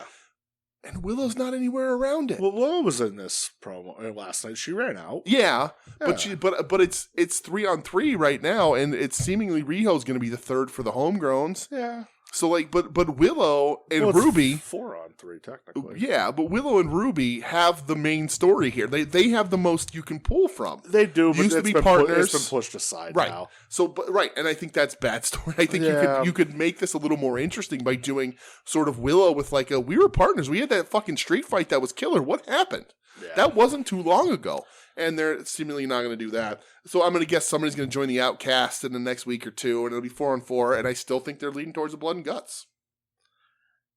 Yeah. Where else can they go at this point? I just don't think it's blood and guts worthy. It's not, but certainly I don't think it's TV worthy, but they put it on every week. Yeah, not a fan of it, man. This is where 2.0. Oh, yeah, where they said we love rap music. Yes. That kills me every time. Oh, they claimed rap video was earlier than this. You're right. Yeah. I don't have it in my notes. I don't either because That's was funny. Whatever. Yeah. But this yeah. is where 2.0. That's why I was seeing my notes that said it claimed. We love rap music. wrote rap that music. makes me smile every time. Yeah. I want them to make their own rap video next. I thought they were. That would be I thought this is what they were going to throw best. to it. I was like, oh my God, this is going to be amazing. Yeah. Yeah. I don't have anything else before the main event. Was there anything? So they announced Hobbs versus Phoenix on Rampage. Ray Phoenix came out and he's I want a shot at the title. Okay. That's going to be fine. It'll be good. Hobbs will win. No, Hobbs is going to beat him up. And then we go to the main event. Yeah, because that main event, they gave a lot of time. Give it like a half an hour. Yeah, and they so- still had to rush the ending and miss the story they were trying to tell. So, yeah, man, House of Black versus the Elite Yes. versus, why can't I think? Jericho Appreciation Society. That's it. I couldn't think. Sammy, Daniel, and Jericho. It was, the Kenny Jericho show, basically, where in Winnipeg. Hey, I understand. Yeah, they got a huge pop when they squared off together. I Totally get it. Yeah. Match was fun. Yeah. Chaos everywhere. Right. I hated. It's just nothing new, and I don't even know why I'm saying it. Mm-hmm. I hate the fucking spam super kick spots. Right. I just hate Right, it. the spam Northern Light suplex thing. I just not for The me, Bucks brother. are completely uninteresting. And Yeah. even in a tag match like this, where Danny and Sammy are at least explode. Like Sammy's at least an explosive wrestler. Yeah. The Bucks are they're just completely uninteresting. But I like that everybody treated Brody like a killer. Yep. Like they still sort of ran from him. Like they one guy tried to tag a Buck and he's like, no. Yeah. Like because he's a monster. Yeah. I thought that was real smart. Yeah. I liked a lot of this match. Yeah. I don't know that it as a whole because of the Bucks it was really great. Yeah, I thought it was fun. You know, it's a fun chaos trios match. Yeah. House of Black won, thank God. Thankfully. Right. I was like, please don't have Jericho be like, I want to win a title in Canada. Right. Like in Winnipeg. Right. They just named a street after me. Now I need to win a title. I was really fearful of that. Yeah. House of Black looked like killers, man. Yeah, right, of course. Finish looked awesome. Oh, so good. You had like the little inlay where Blackpool Combat Club and Dark Order were fighting in the back. Mm-hmm.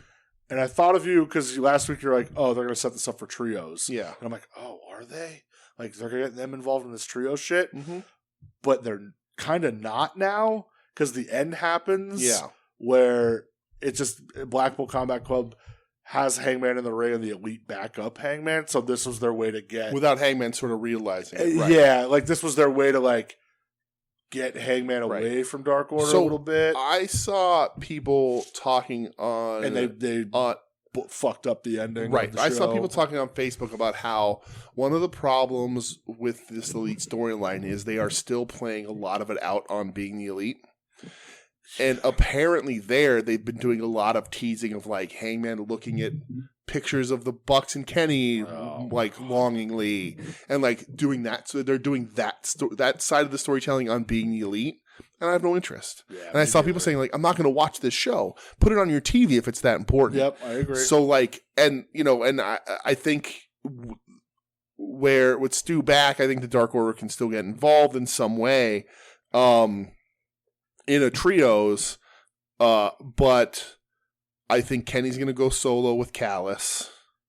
Yeah. And and maybe something with Takeshi, because Don Callis is a bad guy, but Kenny on his own is a babyface. It's just how it is. It's just what it is, man. And I think they're going to put Hangman with the Bucks, which I think, and with Kenny sort of leaving like right away, being like, nah, and the Bucks sticking around, and then going to leave and come back in to make sure he's okay, which they missed on TV because they ran out of time. Yeah.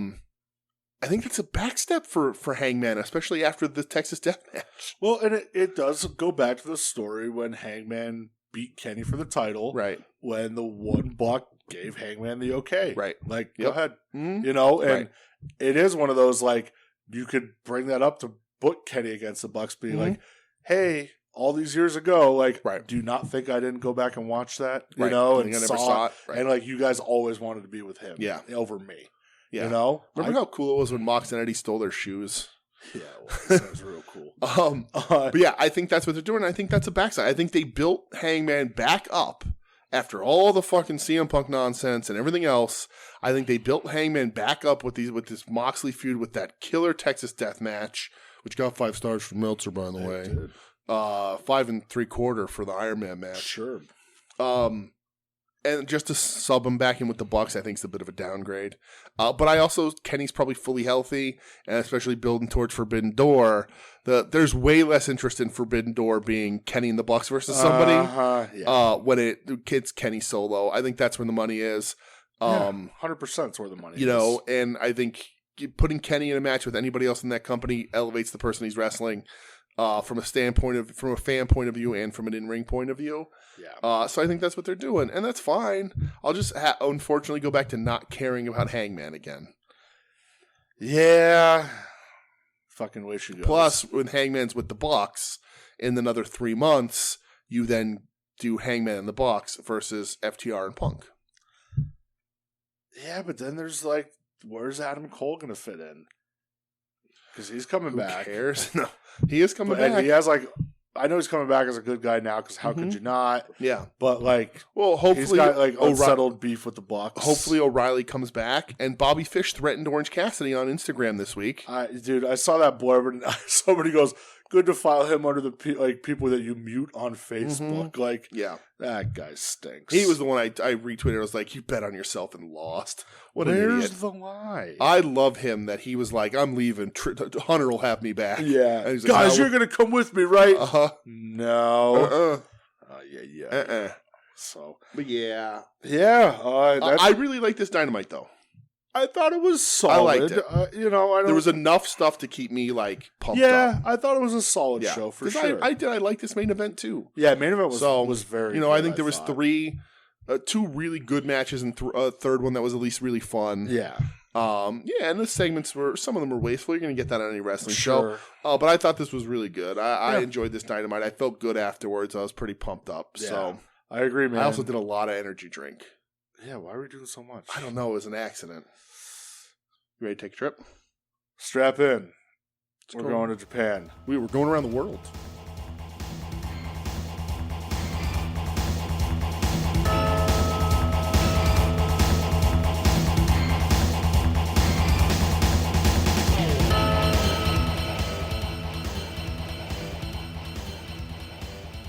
We are. It's a world tour. Hello, welcome to Japan. We're in Japan. All right. So I am going to start with Noah because you didn't watch any Noah. Did not. And I put on Noah. Because I cruise. I've been using Cage Match to see what has happened. Yeah. And if I see anything we're watching, I'm going to look at the card. Source to use. Right. I'm going to look at the card, and the way I've been doing it, and the ratings aren't great, but they're a pretty good gauge. So I look to see if anybody's rated any matches that I should watch, because they're pretty accurate, or if there's anybody I dig in a match. Oh, and I'll look at that precious runtime if it's not rated, and I'll be like, oh, okay, we'll watch that one. Yeah. So Noah, Sunny Voyage. I watched 2 matches. The first match, Keno versus Daiki Inaba. Okay. Inaba, one half of the tag champions, with Masaki Miya. Keno, mean motherfucker. Talking about him a whole bunch. This match ends by referee decision. 9 minutes and 42 seconds. Okay. Do you want to guess why? I'm gonna say Keno knocked him out. Keno kicks him in the face. Hey, and he goes down. That's what I like to hear. So there was an interesting thing. So Keno has Inaba in a sleeper. He lets it go, and as Inaba is like selling the sleeper, like he was almost out, kick in the head, drops. That's what I like to see. So the weird thing about it, and the match is fine. It's only 9 minutes. Inaba's not great. I don't love him, but he's put on weight. He's okay. Yeah. Right. There's only a hard camp for this show. Oh, okay. So it's a very small show. Oh, all right. Like All Japan's much bigger this week. I was shocked by the size of the All Japan show. But also, like the All Japan show, spoilers, no commentary. Which I'm fine with. I am not really. No? Even Japanese commentary would help sort of pull some of the emotion through the screen. It's not that I didn't like what I watched. It's not like I'm like, I can't watch this. Yeah. But I like even having Japanese commentary. So there was nothing here, which I thought was odd. Okay. Especially in this Noah, which I watched first. It's a very small show. Like, if this is 2 rows of people around the ring, all on all 4 sides. It was very small. So that was very weird. And the crowd was dead ass quiet. So that stunk. That's tough. I was like, oh, poor Noah. The next match I watched was, and I had seen this on Twitter, which is why I checked out Noah also, was Manabu Soya versus Masakita Miya. 6 minutes, 59 seconds. Big boys, of a Haas fight. We can get down with that. All right. So, Soya wins. So both Noah tag champs lose in singles matches. So it's going to be Kenoa and Soya challenge. Yes. All right. I mean, I'm down. Soya afterwards like grabs the ball, I want whatever. Sure. It was just a Haas fight. I like these guys. All right. Nothing spectacular. But for 6 minutes of just dudes punching each other, I'm more than happy to watch it. You can't go wrong with that. That's my Noah coverage. I don't really have anything else. That was very hard hitting. I like it. Yeah, there wasn't much. There really wasn't anything else. Nothing else was really rated on that Noah show. And these were just guys I liked. I like Keno. Yeah. And I like Kinami. I like Soya too, but Kinami is my guy. So that is that. Yes. What did you watch after this? I watched All Japan. Well, I mean, I watched a lot of New Japan Cup throughout the week. Same, but we'll lump it all together. But yeah, we'll talk very quickly, I think. Yeah, about All Japan. About All Japan. I watched a match. You watched 2 matches. I did. Dream Power Series. And I almost watched the other match you watched. Yeah. Again, because I like a dude. I like Inamura from Noah. He's coming over to All Japan, fighting the very recently former champion. I guess Blue Justice is hurt. Oh, really? He hurt his, like 55. He hurt his knee. I guess he said they ended up there pulling fluid and stuff out of his knee. He's not like giving up the title or anything. He's gonna drop it quick then. But his knee's hurt. That's sad. He's old. So Kento Miyahara defeats Yoshiki Inamura in 10 minutes 33 seconds. I almost watched this, but I didn't. I like this. Miyahara's entrance is like the best thing on this All Japan show because it's a smaller show, right? Yeah. So you saw the way it set up was like that second level that wasn't very far. He come out and he danced to his music around that entire second level. I can fuck with that. So that was really fun. And they're cheering his name. They're going Kenta, or Kento as it were the whole time. No commentary. Weird. This is, again, it's good. These are both bigger boys. Miyahara sort of walks that Haas line. Or Miyahara walks that Haas line. Inamura is a Haas. Inamura does like his squatting vertical. And like Miyahara's not a little dude. And he holds him for the vertical and does a couple squats. Yeah. And then Miyahara's like finisher is like the stalling Everest German into the bridge. Love it. It's super cool. It's even cooler when he does it to a beefy boy like Inamura. Again, a solid 10-minute match. These are like house shows, essentially. I don't even know. Like, the name of it's All Japan Dream Power Series. And like this, too, this was hard cam and a handheld. Yeah. And the handheld did most of the work. So, and like with Noah, the hard cam, I sort of missed the finish of Keno because he was in front of hard cam, so when he threw the kick, you couldn't really see it. So I liked that All Japan had a TV guys, brother. I like that All Japan had a handy cam, so he could see a little bit more of the action. Again, I like this match. I'm not saying go out of your way to watch it. I forgot to ask you about your must watch in domestic again, but we'll talk about that later because I did make the spreadsheet. Look at you, brother. I know. Dude, you're the fucking man. So, but yeah, this was again a good match. If you're like, I want to watch some All Japan, I want to see some beefy boys. There's another beefy boy match. But no, you're not going to walk out of here with your mind changed. Beefy boy, man. It's what it is. It is. You're right. But we both watched the main event. Yeah, from this show, the main event. This was for the All Japan World Junior Heavyweight title. Yes, the champion Naruki Doi. Yes, versus the challenger Rising Hayato. Do you know anything about Naruki Doi? I don't. Okay, I know you probably do. Here's the interesting thing about Naruki Doi. I liked him on that Juniors Festival, which is kind of why I wanted to watch this. Here's the thing about Naruki Doi. Naruki Doi, he's older, isn't he? Used to be second Doi in Torimon. So he's a Torimon guy. He is. All right. So I'm gonna he was a T2P guy. So he debuted with T2P as second Doi with, get this, gonna blow your mind. Are you ready? First a baseball player gimmick. You showed me this before. Yes, okay. When we talked Torimon all those years ago and how much Chikara took from Torimon, Naruki Doi was second Doi and he was a baseball player. Okay, yep. So I saw him and I was like, Naruki Doi, I know that. And I looked him up. He is in fact second Doi. He's an older guy, and he's the champ. And Rising Hayato is a younger guy. This was a dude, like, when I saw him come out, yeah, I was like, this is an Ed Cody guy. Yeah, oh yeah, definitely. I was like, he's a junior. Yeah. He's pretty. Right. He's into K-pop. Right. I was like, I feel like he's got the bleach blonde swoop. Yeah, like the blue eye. It looked like blue contacts in. Yeah. I was like, all right, somebody needs to show this to Ed. Right. Naruki Doi, great theme song. Yeah. His theme song it was awesome, dude. I'll tell you what, man, like, I thought it wasn't. It's not a great match. No, it's not. Cage Match has it rated 7.75. It's very good, though. It's very good. I thought it was very good for a good juniors match. Yeah. Hayato, when he does that swanton, like, off that I have second level, yeah, that was awesome. That was a really good spot. Yeah. Sure. Doi throws a good brain buster. Yeah. His finish is kind of like he spam finished at the end, which I understand. Right. I like the running kick. Yeah, I like it's sort of a facebuster DVD. Like he throws him off, doesn't tip him over, but throws him belly first. Yeah. And then when he sells up, he gets like it's the like sliding kick. Fireman's carry into a facebuster. Right. Not even the fireman's carry because he doesn't land on his back. It's a fate, but whatever. Yeah. And then like a sliding drop kick kind of thing. Yeah. I thought it was fine. It was cool. The falsies before that were great. Yeah, that was what really the closing stretch of this match was very, very. The falsies were incredible. I thought this was really cool, and yeah, this is it's a little better than run of the mill like juniors match. Not necessarily super high flying, but it has the spots in there. But I liked it, and I was like, oh, Naruki Doi, he's a Torimon guy, maybe a little happier. Yeah. So yeah, I thought it was a bunch of fun though. Right, it was fun. And again, it's just more like trying to familiarize myself with more people. And we haven't really watched the little All Japan we've been watching. We haven't really watched any of their juniors. It's really just been Mia Hart. That's it. Right. We haven't really watched their juniors. Yeah. And even like in Noah, like we watched some more of their juniors, but not really. No. Because what's his name? Yohei creeps me out. You're afraid of that. Dude. I am. And they have really good juniors, and they have some good juniors matches. But yeah, so that's sort of. Yeah, we both like the beefy boys, I think. I'm into beefy boys. So, yeah, that's it for All Japan, right? That's it, man.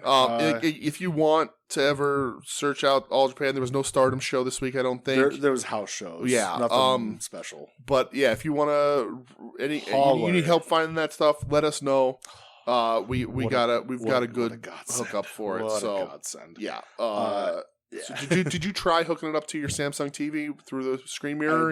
I didn't try. Okay. I downloaded an app last night, Yeah. and it was doing it from my phone to my TV, like my LG. Yeah. And it just wasn't, I guess, crisp. Yeah. It was like perfect on my phone. Yeah. But a little choppy on my TV. The thing, because I threw it to my Samsung again, and I'll tell you this: the one thing about it is you can't open up any other app that's going to have video play. Okay, because so it'll pop up on your TV. I'm able to close it and go to my notes app and take notes. Okay, see, but if mine was a true mirror last night to my LG. If you were able to open Twitter, it pops up with the video or whatever's going to play on there, and it does occasionally sort of, since you're out of the app, close itself. But then you just open the browser and it pops right back up where you left off. All right. It's not the best. but it works for me for hair. TV just to do it. Yeah, also you try that. Yeah. So yeah, let's go to New Japan Pro Wrestling. New Japan, the week of New Japan. Yeah, they're a bunch of days in the middle of their New Japan Comp. 8, day 4 through 8. 4. I watched 2 matches on day 4. Oh yeah, I watched day 4. Okay, I didn't go back far enough. I did too. So we had. Wait, you watched how many? 2 matches on day 4. Okay. I watched both tournament matches on day 4. Yeah, okay, me too. Okay, so the first one. Yes. Kyle Fletcher versus Yoshihashi. I was like, I'm going to skip a Yoshihashi singles match, and then I was like, oh, but I like that last Bishamon match. I'm going to watch Yoshihashi with his confused face and dumb stick come out and see what he can do. And I like Kyle Fletcher. I like these Aussie Open dudes. Didn't realize that Fletcher was like giant. He's a big dude. Yeah. Not as big as Mark Davis, but he's a big guy on his own. Right, because Fletcher's taller, right? Yeah, Fletcher's like 6'7" or something. They said. I don't know if he's that. I'm pretty sure they did. I thought I. Oh man, it's not as big as AJ Styles, but no. Man, that's wild. Yeah. Fletcher's a big guy though. Yeah. But Davis is bigger than him. Like beefier, yeah, for sure. Yeah. So yeah, Kyle Fletcher. I don't think he's this tall though. I don't know. Kyle Fletcher versus Yoshihashi. Kyle Fletcher's 6'4". Yeah, 6'7". What are you? Nuts? I swear to God, they said that on the commentary. I believe you. I thought I took a note on it, so we'll see what happens. But yeah, Kyle Fletcher versus Yoshihashi. What's the other Aussie Opens dude's name? Mark Davis. I looked up Mark Davis. It got me the Raiders do with the bowl haircut. Oh yeah, Al Davis's kid. Yeah. No, Mark Davis. That's Dunkzilla. Oh yeah. So yeah, Kyle Fletcher. Oh, they say they're both 6'4". I think that's probably Maybe. right. All right, we'll see. They're big, giant Australian men. Yes. So yeah, Kyle Fletcher, Yoshihashi. Yes, sorry. You're good. I was also worried when I saw this that it was going to go 20 minutes because it's Yoshihashi. It did not go 20 minutes. It went 20 minutes and 6 seconds. Okay, so it went 20 minutes. It didn't feel like 20 minutes to me. I thought the match was really According good. to Cage Match, 20 minutes and 6 seconds. I enjoyed the shit out of this. I liked it a lot, yeah. Kyle Fletcher is really good. I loved him mocking the crowd, like, Yoshihashi, trying to get through the cheer. So funny. Jeff Cobb's on commentary. Dude. Crushed it. When he buries Chase Owens, I was like, you have my money. God, Kevin Kelly buries him. Somebody says, like, so at least not as boring as Chase Owens was. Yeah. Dude, Cobb was so funny. I have a note for him day 6. Yeah. But he was hilarious on commentary. Yeah. But yeah, dude, I thought it was really good. They both hit really hard. Yeah. I think Fletcher a little stiffsky. He was laying his shit in, brother. The jumping tombstone finish is awesome. Awesome. Even Yoshihashi laying it in hard. My biggest complaint is that, like, Hashi just isn't an athletic guy. He's not. So he moves slower than everybody else. So if he was a half a step faster, the stuff would look even that much better. I loved Cobb on commentary. Yeah. When Kevin Kelly asked him, hey, did you game plan anything for this match? He goes, yeah, I told Kyle that Yoshihashi just yells a lot, so he's going to burn himself out real quick. It was so fucking funny. So, yeah, Kyle Fletcher moving on. Yeah. The ending sequence was really good. Yeah. I just wish Hashi was a half step faster. But, yeah, Kyle Fletcher, a bit of a shocker. Yeah. I think on my card, I thought we were going to get a little Bishamon matchup one-on-one here, but we're not. No. But yeah, I like this a lot. I like these Aussie Open guys. Dude, they're young. They're awesome. Well, he's young. I don't know. The other one looks a little older, but that might just be the rough road. Same age, yeah. That could be. And then the other match from this night that I watched. Mark Davis is 32. Okay, so he's relatively young. Kyle Fletcher's 24. Holy shit. Yeah. Crazy. Dude, Fletcher's got the world in front of him. For sure. Aaron Henare, kind of a guy I forget about at times, had a fun running the G1 where I started taking him serious. Right. If you were on paper, to quote Sammy Guevara, the bump guy for United Empire. Yeah. But I mean, he fucking beats Shingo here, dude, in 20 minutes, 46 seconds. When he won, I was in shock. Yeah. They put Henare over Shingo. They did. They've been doing Shingo dirty, dude. This is like. I think Shingo wrestled at All Japan once or twice, and they were like, "Hey, pal." Yeah. Up until this point, I was like, "Oh man, this is real heavy United Empire." Right. They made sure to call it out. They go, oh, there's 6 of you still alive in this tournament after Hinari beat Shingo. Yeah. I was like, whoa, okay, Crazy, that's right? pretty nuts. I thought this was very good. Right. They beat the piss out of each other. They did. For sure. Yeah, very good, man. My biggest issue with this match, with Hinari in general, and I like Hinari, and I think he's good, the Ultima. It's just a full Nelson. Yeah. I don't think he's big enough to make it convincing. Especially, and Shingo's not a big guy, but he's a beefy guy. Beefy, yeah. I'm saying that word a lot. He's a thick boy, if you will. And I just was like, I'm not super convinced that like he can do like a full Nelson and as like a finish or a threat, you know, like because you think like big guys can do it if they can like lift you and thrash you around, or like when the Master Lock, as dumb as that was, at least Chris Masters was on all the fucking steroids, so he looked like a crazy like an animal. Bring it back. Speaking of steroids, shout out Alistair Overeem. Jesus. Right? He just got suspended. He sure did. It looked fucking great, though. Did you see that picture of him with the weigh-in? Fantastic. Holy shit. I like Streets of Rage as a finish. I think it's a cool finish. The last 5 minutes were really great. Yep, I thought so too. And it's a huge win for Hinari. If you want to elevate guys, if you're looking at the future of your roster and you got to build people up and people are leaving, you got to find somebody. You know, Shingo's willing to be the fall guy for that. I like Hinari just fine. Not as much as I like Shingo, but it's a big win. Story-wise, it's a big win. Big win. It's an upset. I would say busts everybody's fucking bracket. Oh, yeah, I'd Shingo in the final. Right. So March Madness, brother. Catch the wave. That's right. So I didn't watch anything in day 5. Day 5 featured, I don't even know. Tetsuya Naito versus defeating Chase Owens in 18 minutes. You ain't getting me to watch that. The only way you're getting me to watch a Chase Owens match for 18 minutes is if you literally pin my eyelids open. And apparently not a great match. And also a shock. Kenta Sonata goes 29 minutes. 4.5 match rating. Bad. And I was excited to watch this because I like both of those guys. And Sonata wins, which is cool, but people were saying it's bad. Yeah.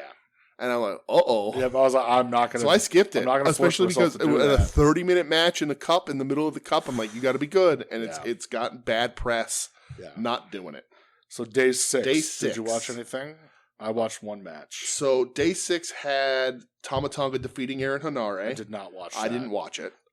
Just not too. I don't like Tama Tonga that much. He's fine. He's okay. And Hinare isn't enough to get me to. That's not a good enough opponent for either guy to get me to watch. So I didn't. But I did watch Hiroki Goto versus Kyle Fletcher. Same. Because I love Goto so much. Goto rocks, dude. And I'm very impressed with Fletcher as a singles. Right. So this also goes like 20 minutes, 43 seconds. Let me get some Goto facts out of the way first. Hit me with them, brother. 25 wins in the New Japan Cup, most all time. Yep. 3-time winner. 3-time winner, yep. 5 times in the finals, which is crazy. Mr. New Japan Cup. Mr. New Japan Cup. The G and G1 stands for Goto. This man gets no fucking respect, and he has a wild stat list. Yeah. And also, my note here, commentary here says Fletcher's 6'7". That's crazy. Yep. That's, oh my God. He listed online as 6'4". This is the match where they said he's 6'7". He looks it in this match. He's massive. My favorite thing, I have a bunch of favorite things in this match. One of them, Kevin Kelly with the pronouns, pal. That killed me. Hilarious. Dude. Yep. And I don't know whoever it was. Is it Cobb on commentary for this too? Yep. Where he keeps calling Bishamon fisherman? Yep. And he's like, Goto's not in a good mood because they didn't get any fish this morning. And Kevin Kelly's like, what are you talking about? He's so confused. He's like, what does that mean? And he's like, they're fishermen. Yeah. Oh, the fishermen. That's what they are, right? Name. Fishermen. And he's like, it's Bishamon. He's like, no, it's not. It's fishermen. Nah, it's fishermen. They're fishermen. And he's like, so Goto's mad. What do you think they use those sticks for? Right. He's like, they're fishermen. They didn't get any fish this morning, so Goto's angry. Dude, it was so... I have that written down. Cobb's commentary. Amazing. Yes. They're clearly building a Bishamon versus Aussie Open title match, which is the way you fucking do it in these things. I think Aussie Open are going to be fucking great after these bunch of matches they've had in this fucking tournament. One more to come that we're going to talk about. Yeah. And there was like a top rope Yoshi Tonic by Goto, which was insane. Crazy. I love when he did it, and Jeff Cobb's like, when the hell did they start doing that? And Kevin Kelly goes, oh, this is Tournament Goto. You don't know about Tournament Goto? Right. Absolutely. Goto fucking rules. The dude, put some respect on fucking Goto's name. He's awesome. He always delivers in these fucking tournaments in the G1. He always fucking delivers. Kicks ass. He really does. Yeah. But yeah, I dug that. That was a good match. Yeah. Day 7. Day 7. I will only watch one tournament match. I don't even have what the second tournament match was this day. I honestly don't know. Probably what something it was. with evil or something. Yeah. I will not watch any evil bullshit whatsoever. Will Ospreay versus Mark Davis, brother. I mean, I'll get this out of the way right now. This is the best match of the Cup so far, easily. We had a contender the other night, the last night, the next night. I think I agree with you though. This is the best match of the Cup so far. Little United Empire infighting. Mark Davis really getting a showcase here. I'm not an Ospreay guy. We have this conversation all the time. But Ospreay knew he couldn't do his cute shit against this fucking giant dude. Yeah. And he really, I think, went out of his way to sell. Yeah. And it's his boy. It's sell for his boy, and also seemingly not all of it a sell, because he does separate or dislocate his shoulder. Dude, when they called it out in the match too, I was like, oh, this is working. Crazy though. I kind of want to go back and I'll tell you exactly what it happens. Davis rolls him in the mat, lifts up the mat and rolls Ospreay in the mat and sentons him. Oh. And commentary calls it and says that's extra dangerous because Ospreay literally can't tell when it's coming. I don't think he was laying flat. You think it was on his side? I think he was on his side. And a 6'4", 240 dude, a big boy, sentons on you, and you're not laying flat. If you, that thing will squeeze out, and it pops right back in, and Ospreay fights through it. Yeah, but that thing's because they called it out on commentary real quick. Yeah, I'm pretty sure that's when it happens. Which stinks. Yeah. Yeah, but that was a glass.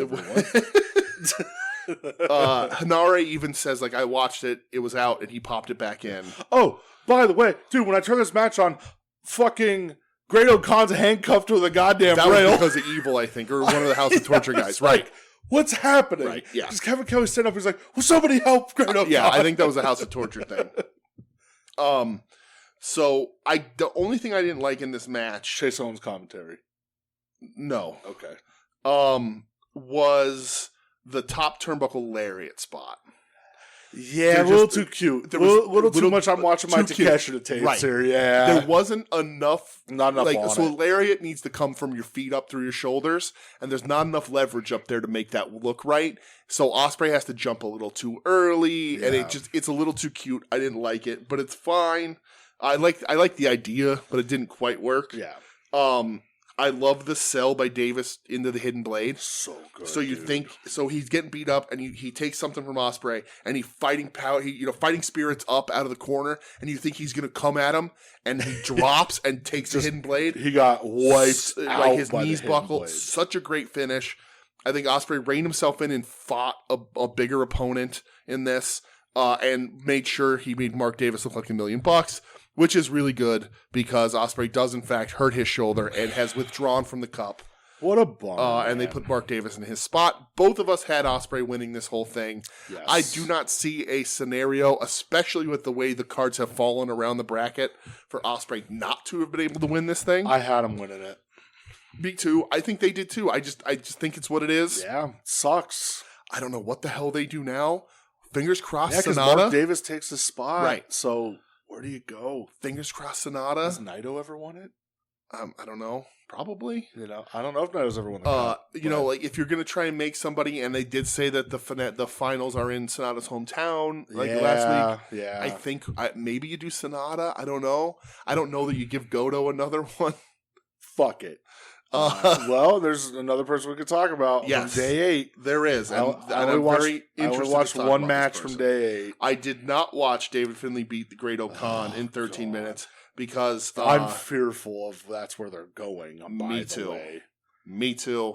Please fucking don't. 0 for me. Please don't. Yeah. But this match, second highest rated on Cage match, the second best match. this was a contender. I was like, this could really go somewhere, and it's awesome. Shooter Umino versus Zack Sabre Jr. 26 minutes, 12 seconds. Did not feel like 26 minutes at all, dude. Listen, before we talk about this match, can we just talk about how attractive Shota Umino is? Dude, he's a handsome motherfucker. Yeah, he gives his bracelet to a little kid. He's fucking baby face. He's John Cena. He's John Cena. Right. He, like, the hair color I think helps, but like giant Tanahashi vibes. The build, the look. Yep. Biased because his dad's reffing this match. Yep. But like I look at Shooter and I'm just like, this is your next ace. 100%. He's 24, 25 years old. He's 6 years in the business. You mean it's not Master Wato? No. This is your most prominent, and Ren Narita looks good. There's some other guys around. This is your prominent this generation star. Absolutely. If he stays healthy, this is your guy. This is your main event in Tokyo Dome. Right. This is your next ace. This is the sort of one day he's going to beat Okada and get that belt to him. Yeah, he's good looking, and he is really good in that ring. Yeah, dude. I agree. This is the second best match. Yeah, really close contender for first though. Really close. A cage match has them separated by 1/10 of a point. Holy shit. Yeah. I think the Ospreay stuff was a little more explosive. And Davis just looked so good in that as a bit more of a surprise. And also, this is a match that like people could tend to have a hard time with because it is 26 minutes of arm work. Yeah. This is a heavy psychology match. Very heavy. It's arm work by both guys working the arm, and they work and they sell, and it affects the outcome and it affects moves in the match. Yep. It's really interesting. We didn't really talk about this in the Jarrett OC match, how much psychology goes into OC's knee against Jarrett, which is really smart. Yeah.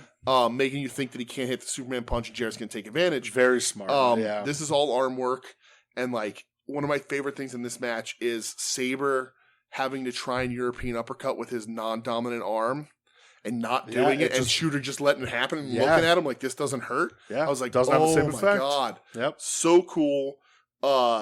Shooter also hits like a capture Death Rider at one point. Crazy. Like a cradle Death Rider, which is really cool. The Death Rider at the end when he beats him is really good and a great sell out of Sabre on it. Yep. A lot of people don't know how to sell DDTs anymore, especially not finisher DDTs. Yeah. Sabre does a great job of not hurting himself, but making it look like $1 million bucks. Dying, yeah.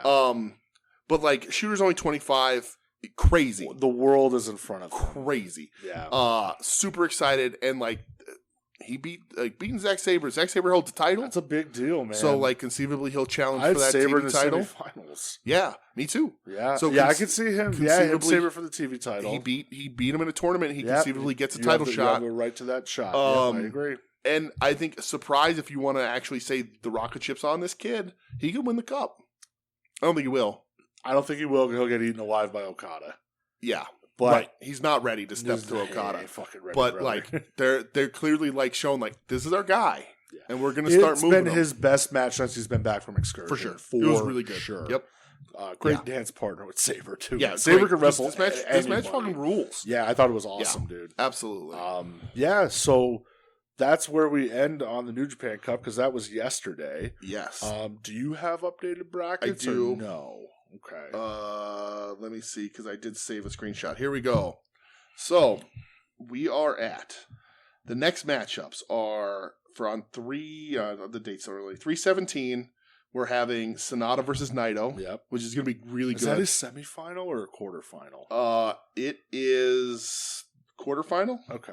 Right, quarterfinal, semifinal, final. Yeah. Yeah. So Sonata and Naito on 3/17. Also on 3/17 is Evil versus Mark Davis. Fucking hell. Right. Poor Mark Davis. Because did they do Evil Jeff Cobb and Evil 1? Yep. It was super weird. Poor Mark Davis because there's no way Ospreay was losing to Evil. Fuck no. I'd put Mark Davis over Evil. That'd be hilarious. Why not? Yeah. At least stick part of the plan and, on 3/18 we have Goto versus Tamatonga. Tamatonga holds a belt. That can go either way. Yeah, okay. I would like Goto to win, but they seem to like Tamatonga with the I never go open either belt. way. Yeah. And then we have Shota Umino versus David Finlay. Fucking David Finlay. And he's going to derail Shooter. He's the leader of the Bullet Club. They're going to put him. I think they're going to put him into the semis, and so we're going to end up with. He's going to the finals. So we got Sonata, Naito, Evil, and Mark Davis. That's and Sonata, Tamatanga, David Finlay, and Shooter Umino. It's going to be either Sonata or Naito against David Finlay in the final. I think so. That's sort of the way it's looking. I think you probably go. Well, I would say putting Goto over Tamatanga, but you can do Tamatanga again, fighting the Bullet Club kind of thing. Yeah, they could I don't know. it. Yeah. I hope they put Mark Davis over Evil, but Evil's not making it past Sonata or Naito. Nope. Maybe you do Evil and Sonata, so you get Evil versus Sonata. Yep, that makes sense.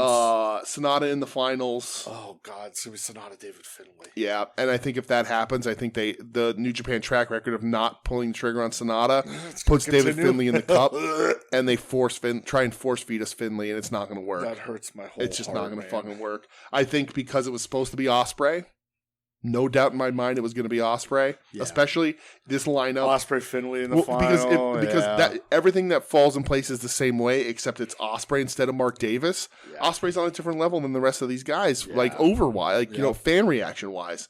And then you could do, UE versus Bullet Club for a little bit and whatever. But they're gonna feed Finlay to Okada. And that's the thing too. If I look at this right now, everybody in this tournament that's left but Naito gets swallowed up by Okada, but you can't do Okada Naito again right now. I can't. So what do you do? It stinks. They got Finlay Sonata or Finlay Naito. Yeah, they got a little little hurt. Ospreay, little hurt. Hurts, that stinks. But that's where we're at, and so we'll be covering both of them next week. So we'll have a semifinal. Yeah, plus there's that Tokyo Joshi Pro show this weekend, and hold on, I think the Noah shows this weekend too. So actually, we'll have the whole tournament done. Yeah, because it's the 17th as we record this because it's Friday right now. Yeah, and so the 17th are the two matches from the one side of the bracket. Yeah, that means Saturday is the next side. Both semifinals are on the 19th, and the finals are on the 21st. Oh, perfect. So we will be through this by the time you hear us next. So next week we will have every step of the way. We will know who the New Japan Cup winner happens to be. Speaking of New Japan, yes, good brother Kevin Ford sent us a link. Okay. The first matches for Capital Collision have been announced. Oh, no shit. So I will read them to you. Yes. Representing TMDK, Shane Haste and Bad Dude Tito. Okay. Against the West Coast Wrecking Crew. I like West Coast Wrecking Crew just fine. We have a big 10-man tag. Okay. A team of Rocky Romero, Leo Rush, the DKC, Clark Connors, and Tomohiro Ishii. Hey, Ishii. Against Volador Jr. Oh, that's cool. Mike Bailey. Okay. Gabriel Kidd. Yeah. Kevin Knight, and Kushida. Kushida. Oh, that's awesome. I'm so excited. That's awesome. I'm going to freak out for Kushida. Yeah. And then singles competition, Fred Rosser, Juice Robinson.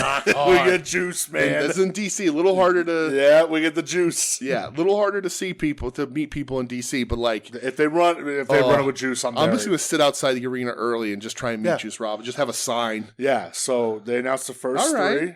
So I know that's early. That's easy, smaller stuff. They're going to have bigger matches. I wish there was an Ishii singles match, but that's fine. Yeah, big old Volador Jr. Speedball and Leo Rush are going to go fucking nuts in that match for a segment or two. Crazy. That's cool. Volador Jr. That's pretty cool too. Yeah, Kushida. Yeah, I'm excited. That's Kushida. Cool. That fires me. Yeah. So we'll see what else is going on there. So that's the first three announcements. I'm happy with those. I don't have a problem with those as the first three because it's going to be that order on the card. Yeah, probably. You would think that's pretty cool. Yeah. So rock hard. You buy anything this week? I pre-ordered the Eddie Guerrero Ultimate from Walmart that we'll never see. So did I. Okay. That we'll never see. Did you buy anything else? No. Me neither. Mm-mm. But we did get a package. Sorry for ruffling my balls into the microphone. I mean, we're gonna open it on air. We can blow up his spot, right? Dave Howard the Dave. What up, brother? Friend of the show. Good brother. Good brother all around. Sent us a package. Said that he was clearing out some of the stuff of his collection. and he mailed the first official mail to We Need Wrestling. Look at that shit. At the We Need Wrestling headquarters. I'm impressed. We got it today. I did not open it as much as I wanted to. It was probably burning a hole in you. It was killing me. Michelle told me I couldn't. So we're gonna open it up and see what's in there, and argue over who gets what. Are we gonna bury him on the podcast if it's not good? It sucks. Yeah, if this stuff is garbage, absolutely. All right, cool. There's no holds barred, brother. Like the copy of the movie? Yes. Oh fuck. No, I mean we're no holds barred. Yeah. All right, you ready? I like how you. Come on, what are we doing here? Okay, so there's a guy Lucy, and there's a guy in another envelope, or a thing in the other envelope. Okay, I'll open. You can open that guy, one. You open because I think you have this and I don't. Okay. And he did sort of spoil this. He didn't spoil it to me. I do have that. Oh, all right. Hey. So he said like feel the bang or something in the group, and I was like, no spoilers. It is the DDP Elite, like in the vest, like the actual. And I don't have this DDP. I only have the basic. So this is pretty rad. Super excited. DDP's my guy. Thank you, Howard the Dave. Oh, Jesus Christ. So we have also received from Howard the Dave a copy of No Goddamn Mercy for the N64. I can't wait to put this in and see his save on here. Fuck yeah, man. That's awesome. That's sick. It's only one of the best wrestling games of all time. And only one of us has Nintendo 64, so I get it, ball. Default, brother. Oh, we're definitely going to play the shit out of this. Yeah. You don't have No Mercy. I don't. You have WrestleMania 2000. I have WrestleMania 2000. I do not have No Mercy. Fuck yeah. So this is awesome. Thanks, brother. You really did not have to do this, man. So thanks for doing it, though. Yeah, thank you for doing it. It's awesome. You're gonna try and get me to not play No Mercy like right after we're done recording. I know, right? But that's fantastic. Fuck yeah. Thanks, brother. We appreciate it. Yeah, man. This is really good. We're going to get a lot of work out of No Mercy. And I do not have this DDP. So next time I'm getting rid of shit, I'm just going to send him shit back. Right? Let's just send stuff to I have stuff I can get rid of, too. I got stuff, too. He said he was empty. Yeah. He's weeding out his collection, and we'll send him. I'll send him. Yeah, we'll send him more to add to his collection. Right. Well, thanks, brother. We appreciate you, man. DDP fucking rules. And yeah, you don't have that. I don't have this DDP at all. I only have the basic. So yeah, and this is a good one too. It is. The pink with the cool vest. Yeah, the self high five. The self high five. That's awesome, man. Thank you so much. We really appreciate it, man. If anybody else wants to be as cool as Howard the Dave. Howard the Dave is the listener of the week. You can send us free shit, and you can also be the We Need Wrestling listener of the week. Yeah, that's a very exclusive club. It's a very exclusive club. One of one. That's awesome, man. We really appreciate it. Thanks. He's one of the good ones. I was just talking this week. I still forgot to ask you about your matches of the week, so we'll get there in a second. But that's how we'll close the show. All right. But it's cool. I was talking to Michelle about this. It's kind of cool that, like, because we have a little group going, like friends and people in the Super Game Network, and people who listen to us, and just people that listen to us independently of the rest of the network and whatever. And it's just cool to like have become friends with people that we otherwise wouldn't have had an opportunity to. No. And it's just really rad. And I love it, man. We don't expect anything like this. Again, if you want to send us free shit, send us free shit. But like again, like Dave Howard's been a really cool guy to us. Yeah, for and sure. a listener from day one, and a supporter, and a promoter, and we appreciate him. Really talks us up and gets us involved in other conversations. People like him, obviously Dwicky, the homie. Dwicky, love Dwicky. Our dude Quaggy. Yeah, Daniel Silverthorne, right? And that's sort of the crop there. Yeah. It's like obviously fucking Tim, Marcus, Joe, Adam. Yeah, if I could travel around the world where you all were, I'd give you a big old hug. Doug, but that goes without fucking I saying. got the fuck out of here. I know Doug for. I was thinking about this the other day, coming up that Doug and I'm not going to say friends, but knew each other. It'll be about 25 years. Holy fuck! We've been friends a long time, but when Doug and I first became aware of each other, I would not say we're friendly. It's probably coming up on. It'll be like 2005, 2006-ish, I think. Yeah. That's when Doug and I became Yeah, friends. so you're working on 20 years. We're coming up on 20 years. I'm around 99. Got about 20 years Yeah. coming up for you and I, too, right, man. Holy yeah, fuck. for sure. Literally, we've known you more than half my life. Right, it's crazy. That's the best part. Yeah. Aw. All right. Before we get out of here, before I hit the plug skis. Oh, yeah, match. Yes. Of the week thing, I'm not going to type them in so you don't hear my heavy-handed stuff. I'll go back and listen. But give me your. If we started this last week, I started a spreadsheet. American match. American match. American match. A domestic match, international match. If people out there only have one thing to watch or two things to watch, what would you have them watch out of the things we watched this week? So you fucked me up. Okay. Because the more I thought about it, like, looking back, I was like, man, I really loved Blackpool Combat Club versus Page and the Dark Order. Right. But what did I enjoy the most? Yeah, it could be the best. It could be what you enjoyed because that's what we did last week. You picked the best ones, and I was like, last week I said the Danielson MJF Iron Man is the best thing, but you can't not watch the Texas Death Match. I gotta go OC Jeff Jarrett, man. It was so much fucking fun. Yeah, like so it's just fun. It's not like it doesn't need to be critically acclaimed. It was just I had the most fun watching it. I'm gonna duplicate you on that one. God damn, man, Yuta was so good during that Blackpool Combat Club match. Blackpool Combat Club was really good, but ultimately lower stakes in a way. I mean, yeah, OC Jeff. The main with the tag was also very good, but whatever. OC Jarrett, I think, is the must-watch kind of thing. The title levels up, and Jarrett really helps put on a clinic in that match. Yeah. What is your world tour number one? It's so close, but I gotta go Ospreay Davis, man. That match was fucking awesome. Right. I agree that's the best match, but because it's so close, I'm going to make sure it's represented. Oh, okay. Watch Shota Umino. Zack Sabre Jr. Yeah, if it's a part, it's razor thin, a quarter of a star apart. If you want to enter that realm, for sure, it is teeny tiny margin. Yeah, and it really would come down to, in some cases, what kind of wrestling you like more. I agree because I would not ask our good friend DeWicki to watch that Ospreay match. No, he should watch the Shota match. I agree. All right, so that's that. We get that out of the way. I'm going to put in my notes to remember to put it in a more timely spot on the show. Yeah. That being said, thanks for listening, everybody. We'll be back next week. You can find us anywhere podcasts are sold or downloaded or given away for free. We are at We Need Wrestling on Twitter and Instagram, WeNeedWrestling.com. Email the show at WeNeedWrestling or WeNeedWrestling@gmail.com. Give us your recommendations. Give us your cheesesteak order. What type of cheese to put on a cheesesteak. If you need our address to send us free shit, you can email the show. Yeah. DM the show. Whatever you want. Wherever you want to ask for our address, we'll be more than happy to give it to you to mail here.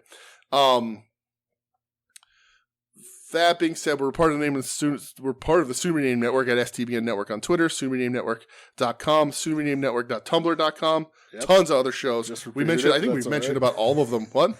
So you just ran that back, brother, but that's all right. Did I? Yeah. Whatever. Did I say that twice? I think so. I don't think I did. Maybe I did. Whatever. It doesn't matter. Doesn't matter. We've mentioned, I think, just about every show. Yeah. And you know where you can find it? Of this one. SoonToBeNamedNetwork.com, SoonToBeNamedNetwork.tumblr.com. All right. So if I'm going to go back and listen, if I said that twice, I absolutely just had a stroke and need to go to the hospital. Do you smell burnt toast? No. All right. We've mentioned throughout the course of this episode, everybody, but Final Wrestling Place, At Odds with Wrestling, yes. Long Box Heroes After Dark, Hit My Music, Hayabussy's coming up. Yep. Hit all those people. It's all everybody's there. Go say hello. Track them down. They're all good people. They're all our brothers in podcasting. And we all have, it's all grown beyond wrestling for most of us too, which is a lot of fun. Oh yeah. So check all that out. Otherwise we'll be back next week with the disappointment of David Finlay winning the New Japan Cup. Don't you dare. And I don't know, we'll check if Stardom and All Japan, all those. Well, yeah, like I know Tokyo Joshi Pro Pro has their big show. I think Noah has a big show this weekend, Tokyo too. Joshi Pro announced it's going to have English commentary too. They always do. Do they? Yeah. Even on their smaller Stardom shows? doesn't. Oh, okay. Yeah. Tokyo Joshi Pro. They put an announcement saying there's going to be English commentary, okay. so whatever. Yeah. But yeah, we'll be back next week with the Around the World. We will. I don't know what to say. I'm bad at endings anymore. Okay. Any more? Shut up. Goodbye. You're listening to the soon-to-be-named network, the Lamborghini of podcast networks. Knock it off, nerds! Give me a little Teskey there, sir. It always feels like somebody's watching me, and I got no privacy. Whoa, I always feel like somebody's watching me. Who's playing tricks on me? Oh.